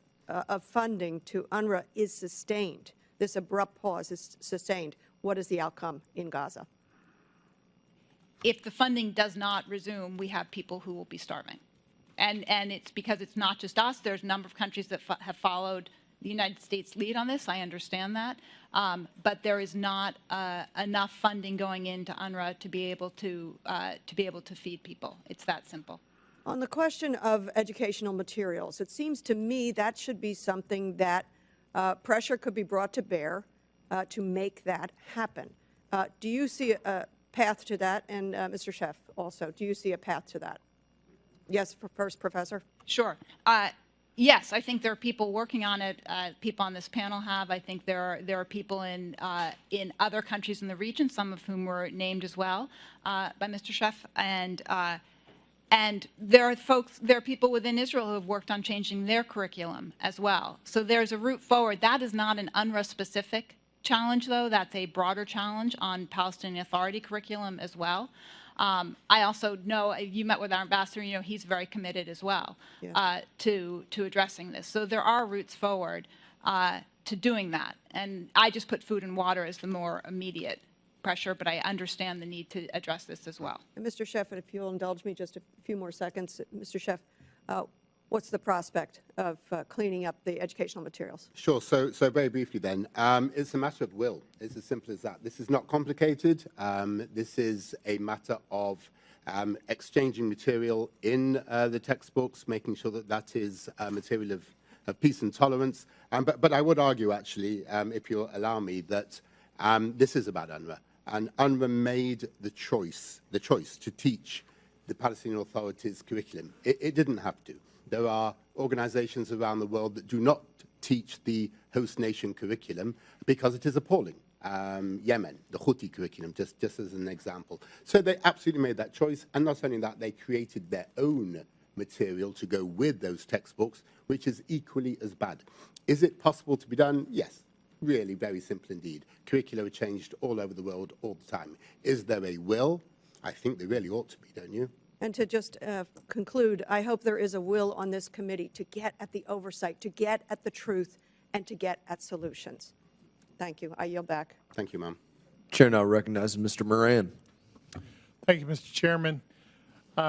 Before I get into some questions, I just want to make clear that, in my opinion, under no circumstances should U.S. taxpayers be on the hook to pay organizations that work contrary to the economic and national security interests of the United States.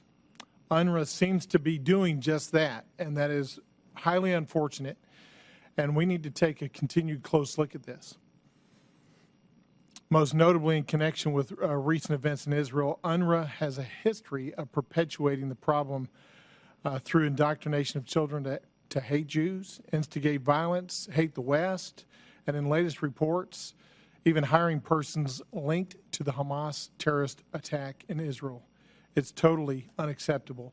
Mr. Goldberg, I want to ask you a couple of questions in regard to that. I thought I understood Ms. Rudman to say that there's other organizations that exist, but none of them really are equipped to do this work that UNRWA is doing. Is that the case, or are there other private organizations outside of UN control that can do substantially similar items and complete the same mission that UNRWA purports to do now? It is 100% false. How do I know that? This isn't the first time we've had a conflict in the world where we had to move quick funding for humanitarian support. The UN moves at our direction. UN agencies move at our direction and the money. Follow the money. Follow into conflict. We move very quickly when we want to set up relief for people in need when there is crisis in the world. We have done that for decades. There are organizations that exist. I have heard this argument now repeatedly from members of the committee. UNRWA is indispensable. What's the alternative? If we cut it off, we're going to just have horrific suffering and loss. Well, let me take that logical argument to the next level, because this is really important. Hamas runs the health ministry in Gaza. Hamas runs the utilities in Gaza.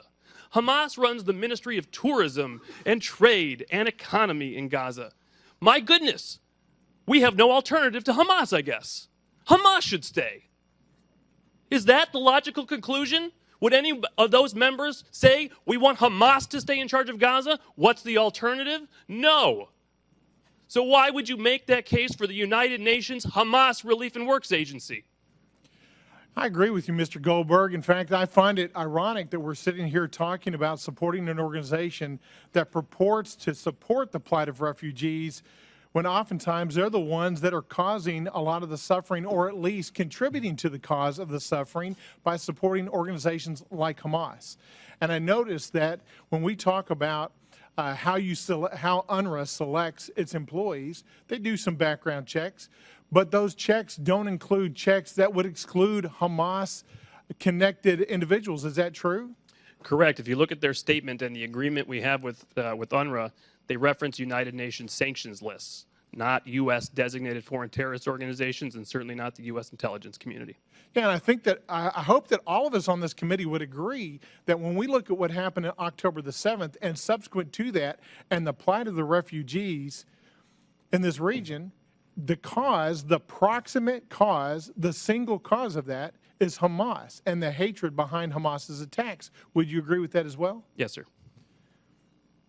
So what's preventing the United States from redirecting the $300+ million that's presently going to UNRWA to another organization that has no ties to terrorism, no ties to Hamas, that could accomplish much of this same thing?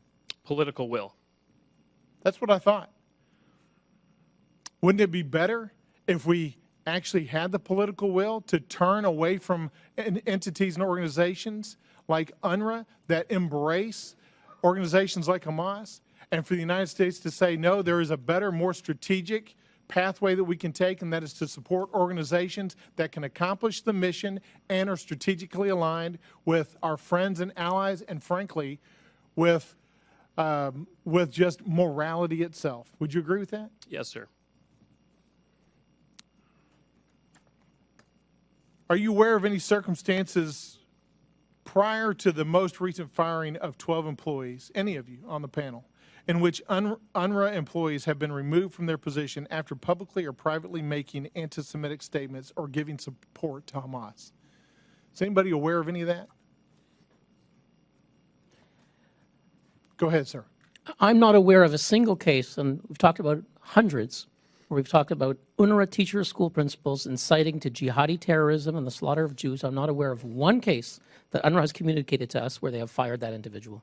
I do recall one case of a headmaster of an UNRWA school who was moonlighting as an Islamic Jihad commander. He was removed by an Israeli airstrike. Well, that's one successful removal.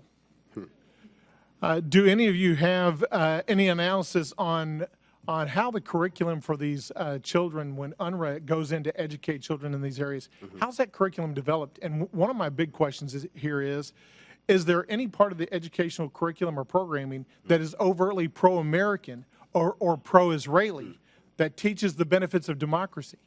So, really important question. The curriculum is developed in Ramallah.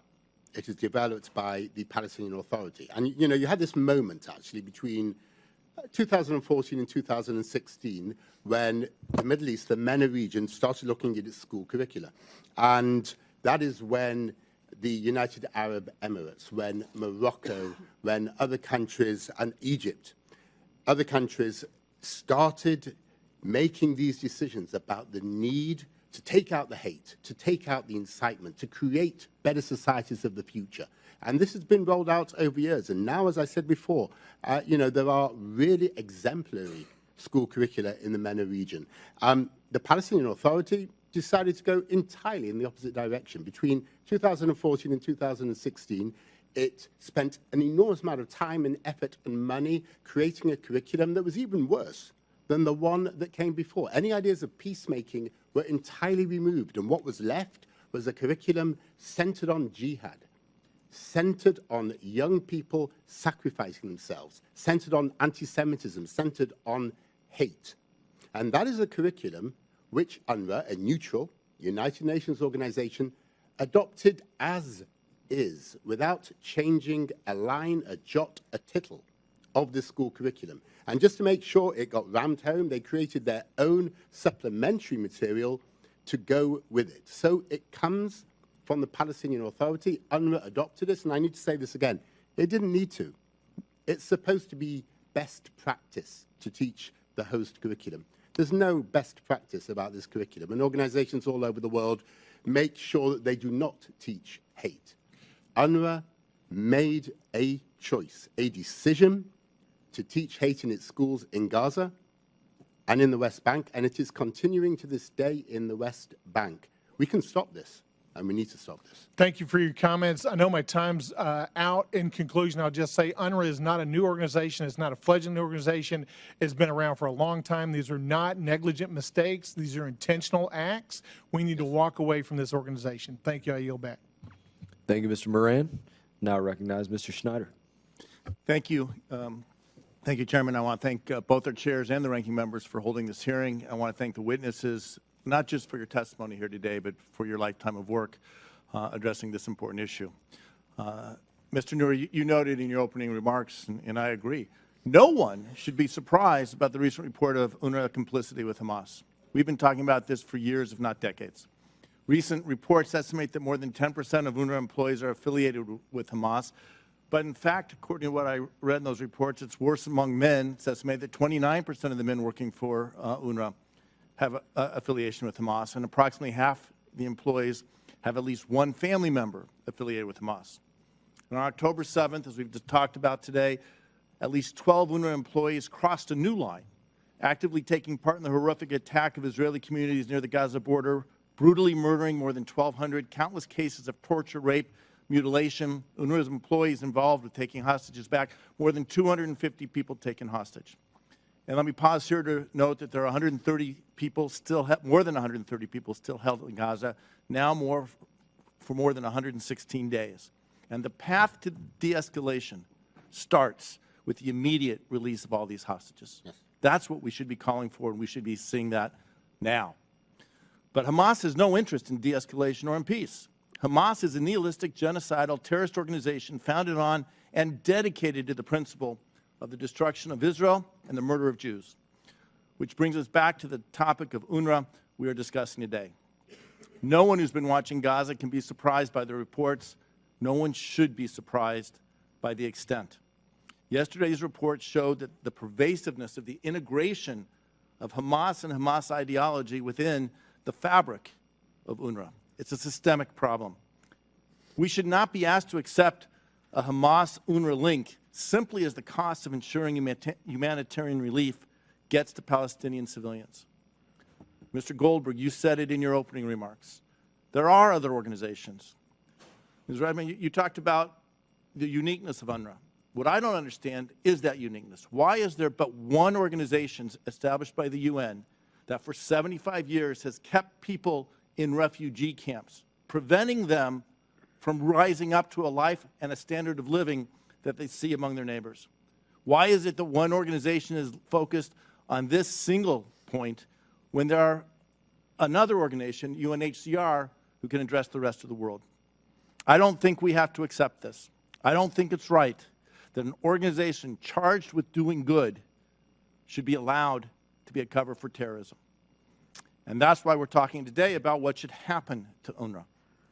I think there's consensus, I hope there's consensus, that the services provided, the feeding of people who are hungry, providing good education to a population, you talked about it. How can we give an education that teaches the aspirations of democracy, of integration into a world society that sees success for all nations and not the destruction of perceived enemies? This is the handle, or this is the challenge. Now, we are in a crisis. There is a war. People need to get that humanitarian relief. We have to find another way. Again, Mr. Goldberg, you talked about it today. We've shown that we can do this in the past. We have to replace UNRWA with something else. There are organizations prepared to do that. My question as we talk about it, because it's not just food, it's desalination of water, it's handling of sewage, it's the provision of shelter, and obviously education. There are other organizations, but based on Mission Order 21, a lot of these organizations are prohibited for dealing with Hamas, having any contact with Hamas. The reality is Hamas is there. Can we get support from organizations like the World Food Program to bring more help, more flour and bread and food? Can we work with the Office of Coordination of Humanitarian Affairs to assist with emergency coordination? I support getting rid of UNRWA. I support the administration's decision to suspend it. But my question is, as I have 29 seconds left, are there ways to deal with this, to get around this prohibition of having any contact whatsoever with Hamas? I'll leave that with the last few seconds. Ms. Rudman? So I think what you're talking about is the U.S. prohibition. And in fact, there has been assistance that has gone in for things like water and electricity, which is not controlled as directly as some others might have said. But each municipality in Gaza, the rules for the United States go to kind of who controls the municipality, and there have been times when we have had administrations that have waived the requirements. For example, there are very technical people who carry out what's needed to get clean water in and out, and they are employees of a municipality that might be controlled by Hamas. The United States has at times waived prohibitions to allow those people to be involved in us trying to get water in. And I'm going to reclaim my time just because I'm over time. I want to give others a chance. But we can't let obstacles block us from replacing UNRWA and getting to a situation where we are taking care of the civilians in Gaza but not supporting terrorism. And with that, I yield back. Chair now recognizes Mr. Hill. Thank you, Chairman. Thank you, panel, for being with us today. Thank you for both our chairmen of our subcommittees for holding this important hearing. I'm grateful to you, and what a disgrace UNRWA has become. You know, I was thinking about the whole world that the UN attempts to provide care and service to. You know, think about it. It's a massive task.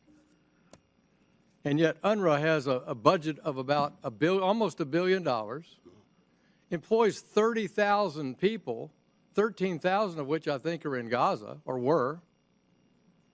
And then the Commission on Refugees, taking care of the whole rest of the world, has a budget of $10 billion and just 18,000 employees. Let that sink in. Mr. Goldberg, you know, what's wrong with this picture? Could the UN Commissioner on Refugees handle this work and just abandon, since all the countries are disgusted with that $806 million or close to $1 billion with UNRWA, why didn't this just get transferred to the UN Commission on Refugees? Let's pick a handful out of the 13,000 that are effective. What do you think? That has been the obvious solution for decades, but for the United Nations inherent systemic structural bias against Israel, support for UNRWA's mission of trying to instigate incitement against Israel. That is the only reason it hasn't happened. So you're charging that the UN itself is the most anti-Semitic organization on the planet? Is that what you're saying? 100% correct. Yeah. Documented by UN Watch and others. But I would say Ms. Rudman said something before, and it's very, very much a flag. Don't go to ask UN High Commissioner of Refugees, is it okay? Would you like to do this?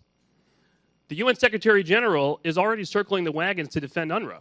If you ask the UN, what do you think? The UN, we know what they think. They hate Israel. We tell them what to do. Our taxpayer dollars lead the way, not the other way around. Thank you. And I thank you for that. I want to shift to Mr. Schiff. Thank you for testifying.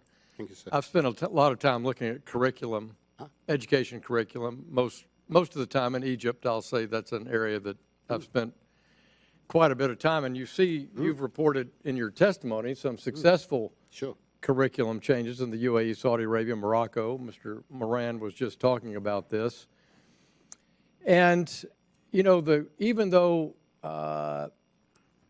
the Commission on Religious Freedom has done a particular study on the Egyptian education system, still we struggle with proper terminology and proper framing for Christianity and the Coptic Church, for example, in Egypt.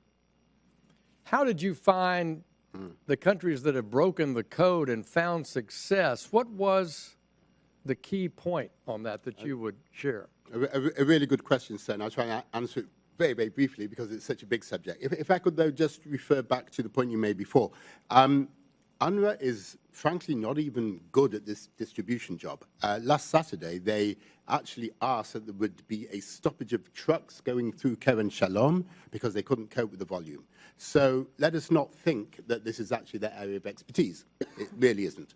In relation to curricula, countries change their curricula for their own reasons, not to make the United States or anybody else proud of them or happy for them, but because they want to create societies of the future which make sense to them. You know, for MBS, it is about Vision 2030. It is about a Saudi Arabia that is more open, that is able to trade with the world, that is less dependent on oil and gas. And there's no question that a curriculum which prepares young people in a tolerant, open, peaceful way will go a long way to a country which in 2030 will be more able to do that. The UAE, Mohammed bin Zayed, made exactly that determination in 2011 and drove a quite remarkable change because that is the UAE he wanted to see. And anybody who spent time in Dubai, in any other part of the UAE, can see how successful that has been. Egypt. Well, I would hope then that leaders in those countries would help lead the change in these more reluctant countries, including, let me say, a proud supporter of Christian education in the West Bank through the Catholic Church, and yet history starts at 600 AD, and I'm not sure that's the right way to teach history, so let me yield back. Thank you. Thank you, Mr. Hill. Chair now recognizes Mr. McCormick. Thank you, Mr. Chair. I'll make this fast because I got a lot to go over. We've talked a lot today about the 12 UNRWA employees, but those 12 employees are just the tip of the iceberg when you talk about possibly thousands of employees loyal to Hamas and anti-Semitic and anti-American interests. Over the years, this organization that we spend about 28% of the UN's budget is supported by the United States, and yet this organization has thousands of allegations of child trafficking, rape, murder, theft, embezzlement, with almost no accountability. I was in Uganda in 1994 as part of Operation Restore Hope, watched UN leave and watched almost 1 million people be killed. And if you look at the UN's history and their involvement in foreign countries, let me list some of them. Congo, Somalia, Rwanda, Libya, Angola, Sierra Leone, Sudan, Haiti, Afghanistan, Bosnia-Herzegovina, Yemen, Iraq, Iran, just to name a few. How's that been going? Mr. Neuer, there have been hundreds of resolutions of the United Nations condemning Israel. How many have condemned the Palestinian administration? I'm not aware. The one that condemned, the one that was run by Hamas, by the way. I'm not aware of any resolution condemning Palestine. Nor am I, but there have been hundreds against Israel, usually in the double digits per year. This is the United Nations, by the way. The United Nations, that organization which we fund 28% of. I know that UNRWA oversees Gaza's educational system, and for years has sectioned the textbooks used that have, quote, encouraged to sacrifice their blood to liberate Jerusalem, with terms such as, quote, jihad warriors, including attempting to erase Israel's existence and legitimacy. I know that you, Mr. Neuer, have been against the appointment and nomination of Mr. Pierre, along with 18,000 other folks. Can you tell me exactly why Mr. Karenbol should be opposed? Thank you, Congressman. Look, the Red Cross on its own has failed to meet with any of the hostages that are being held in Gaza, and that is shameful. In addition, beyond their diplomatic failure in their public statements, we've counted 10 to 1 their statements are in favor of the Hamas narrative and biased against Israel. The notion that they would now appoint Pierre Krahenbuhl, the former head of UNRWA, who was forced to resign in disgrace, is shocking, and we oppose it. He was forced to resign in 2019 in wake of a major corruption, abuse of power, and ethics scandal, which included allegations that he had a very inappropriate relationship with one of his staffers who was paid $200,000 a year, and the Swiss government paid for it. Several countries suspended funding in 2019 in wake of the scandal, including Switzerland, Belgium, and the Netherlands. And his response was to say he was cleared of the charges, he claimed in a Swiss TV broadcast. He said it was a conspiracy. The implication of this broadcast was that it was a conspiracy between the U.S., Israel, and the Swiss foreign minister to besmirch UNRWA. But the reality is that even people who like UNRWA said it's false, that he was not cleared of the charges. The UNRWA ethics inspector, Lex Tackenberg, and Professor Ricardo Bocco, both of them leading supporters of UNRWA, said Pierre Krahenbuhl was not cleared of the charges. So the notion that the Red Cross would appoint this person is shameful. And I just want to say, in closing, that the Swiss newspaper Le Temps, Louis Lama, wrote 3 parts an investigation.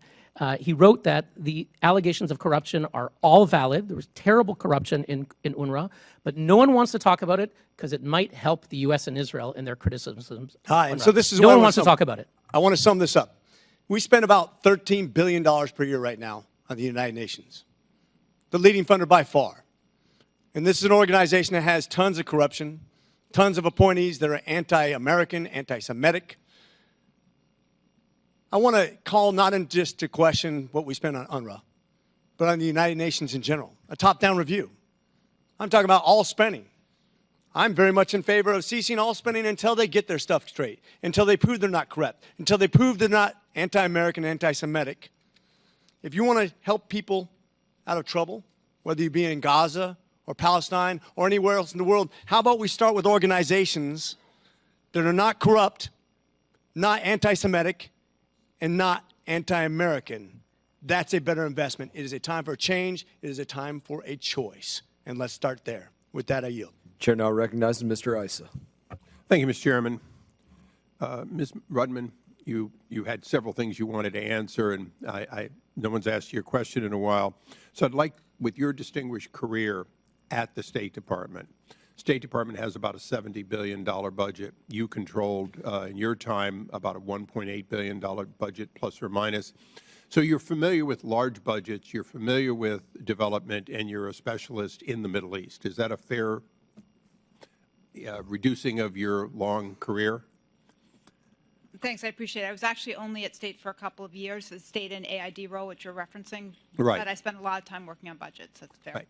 But, you know, looking at your history, I want to ask you some questions because I'd like to touch on something which is the day after. Okay. We're not going to give UNRWA another penny during however long this kinetic conflict goes on in the region. And when we go to start up again on the people of Gaza, the 2 million people of Gaza, things are going to have to be different. So from your State Department time and your private sector time, is it fair to say that, and I'm going to ask everyone this question, is it fair to say that there are sources of people who can be skilled educators who can help teach the children of Gaza in a balanced way what the world is and could be? Yes. There Okay. are sources of people, including many Palestinians in Gaza, if you didn't have Hamas as the de facto rulers. Well, I'm going to agree to disagree on that group being able to do it unless they're supervised at a very close level by people who have a demonstrated history that would say they're not going to go down that road. I'm not going to disagree with you that in any program, and you've seen some of them, we generally have some local employees. As I like to say, you know, I have no problem with someone carrying a bag of cement, you know, in a construction project being a local. I do have a problem with UNRWA overseeing goods and services coming into Gaza that got used to produce weapons that were stored in their facilities. So I'm going to ask the same question, Mr. Goldberg. And for that matter, any other witness for a moment.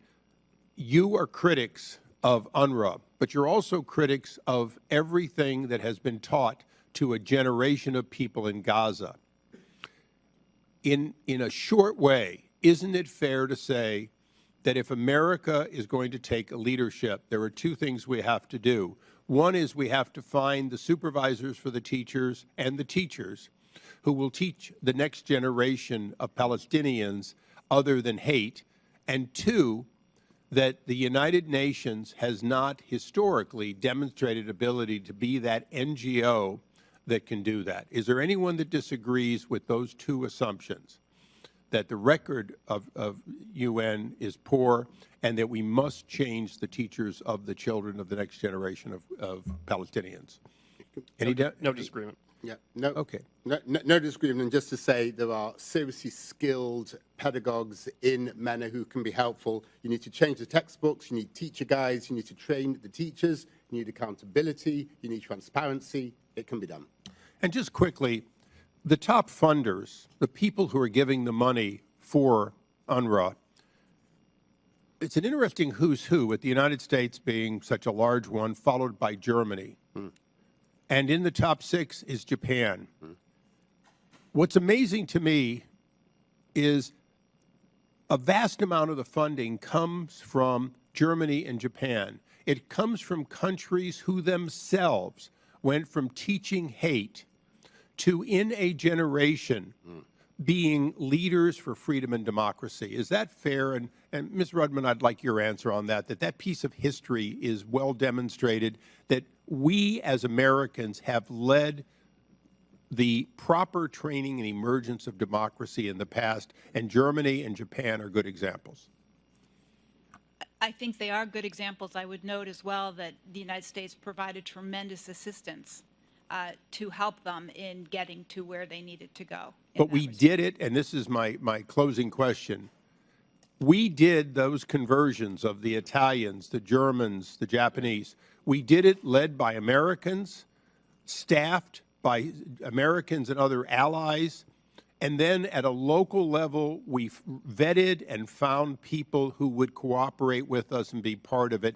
That was what, both in the European and in the MacArthur area, made the difference. Is that the model that we should be considering for the day after this conflict? Yeah. So, yes, absolutely, and I think there can be involvement in many countries in that. You know, I think Germans who I'm speaking to, you know, utterly horrified about their efforts being turned into the horror show that education is. By the way, the Japanese are giving money specifically to scientific education. I wonder how they think about math being taught by adding up martyrs, about physics, Newton's second law being taught by telling young people to endanger themselves. So, yes, their efforts are being made into a joke, frankly. Ms. Rudman, is that, as a closing, is that something that all four of you can agree that that model and that approach should at least be given serious consideration by our State Department?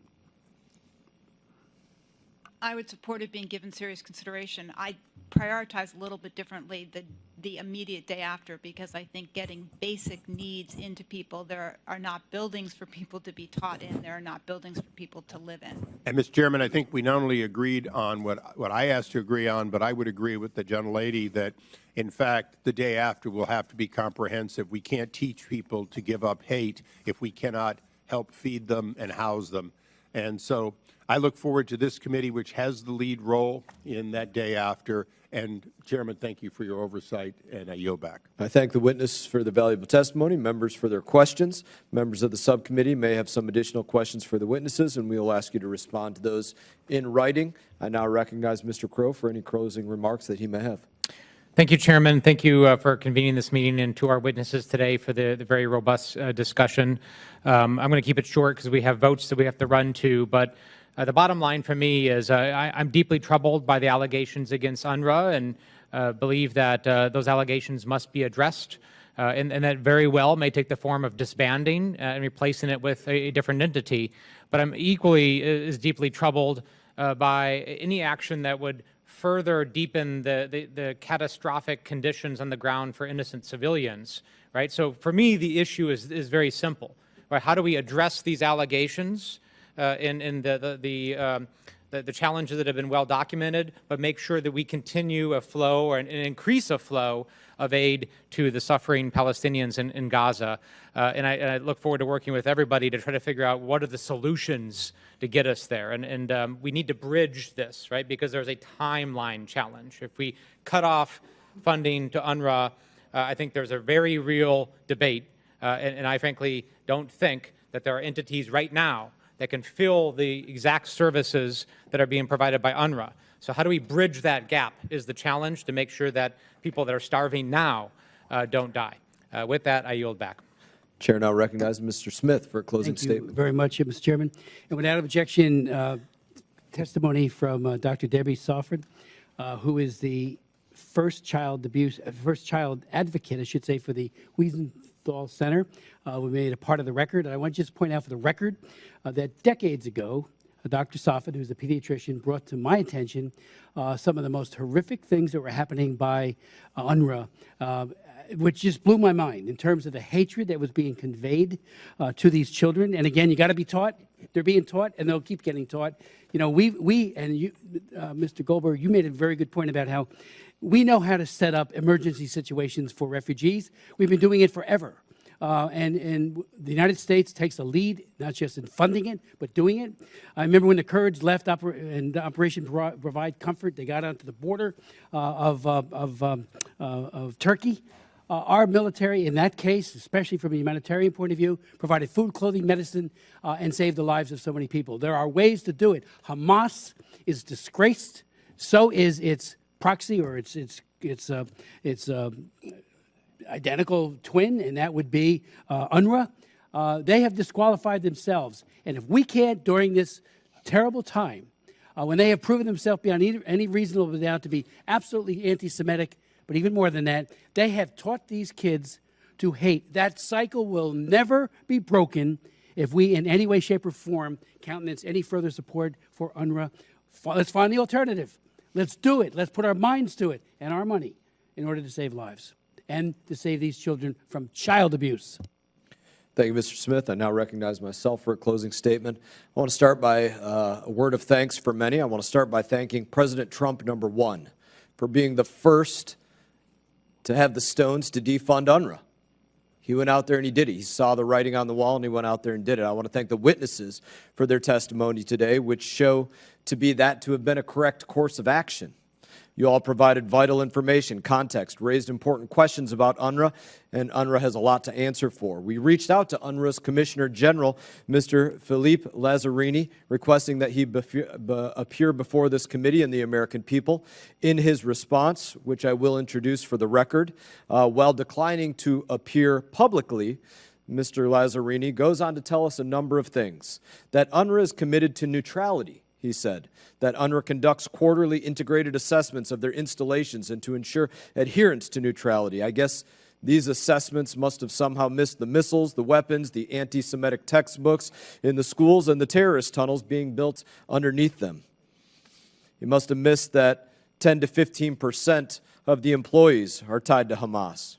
The letter goes on to tell us that UNRWA has a zero-tolerance policy with regard to staff neutrality, and yet we know that at least 1,200 UNRWA staffers have direct ties to Hamas and other terrorist organizations, and at least 12 staffers who were directly involved in the October 7 attacks.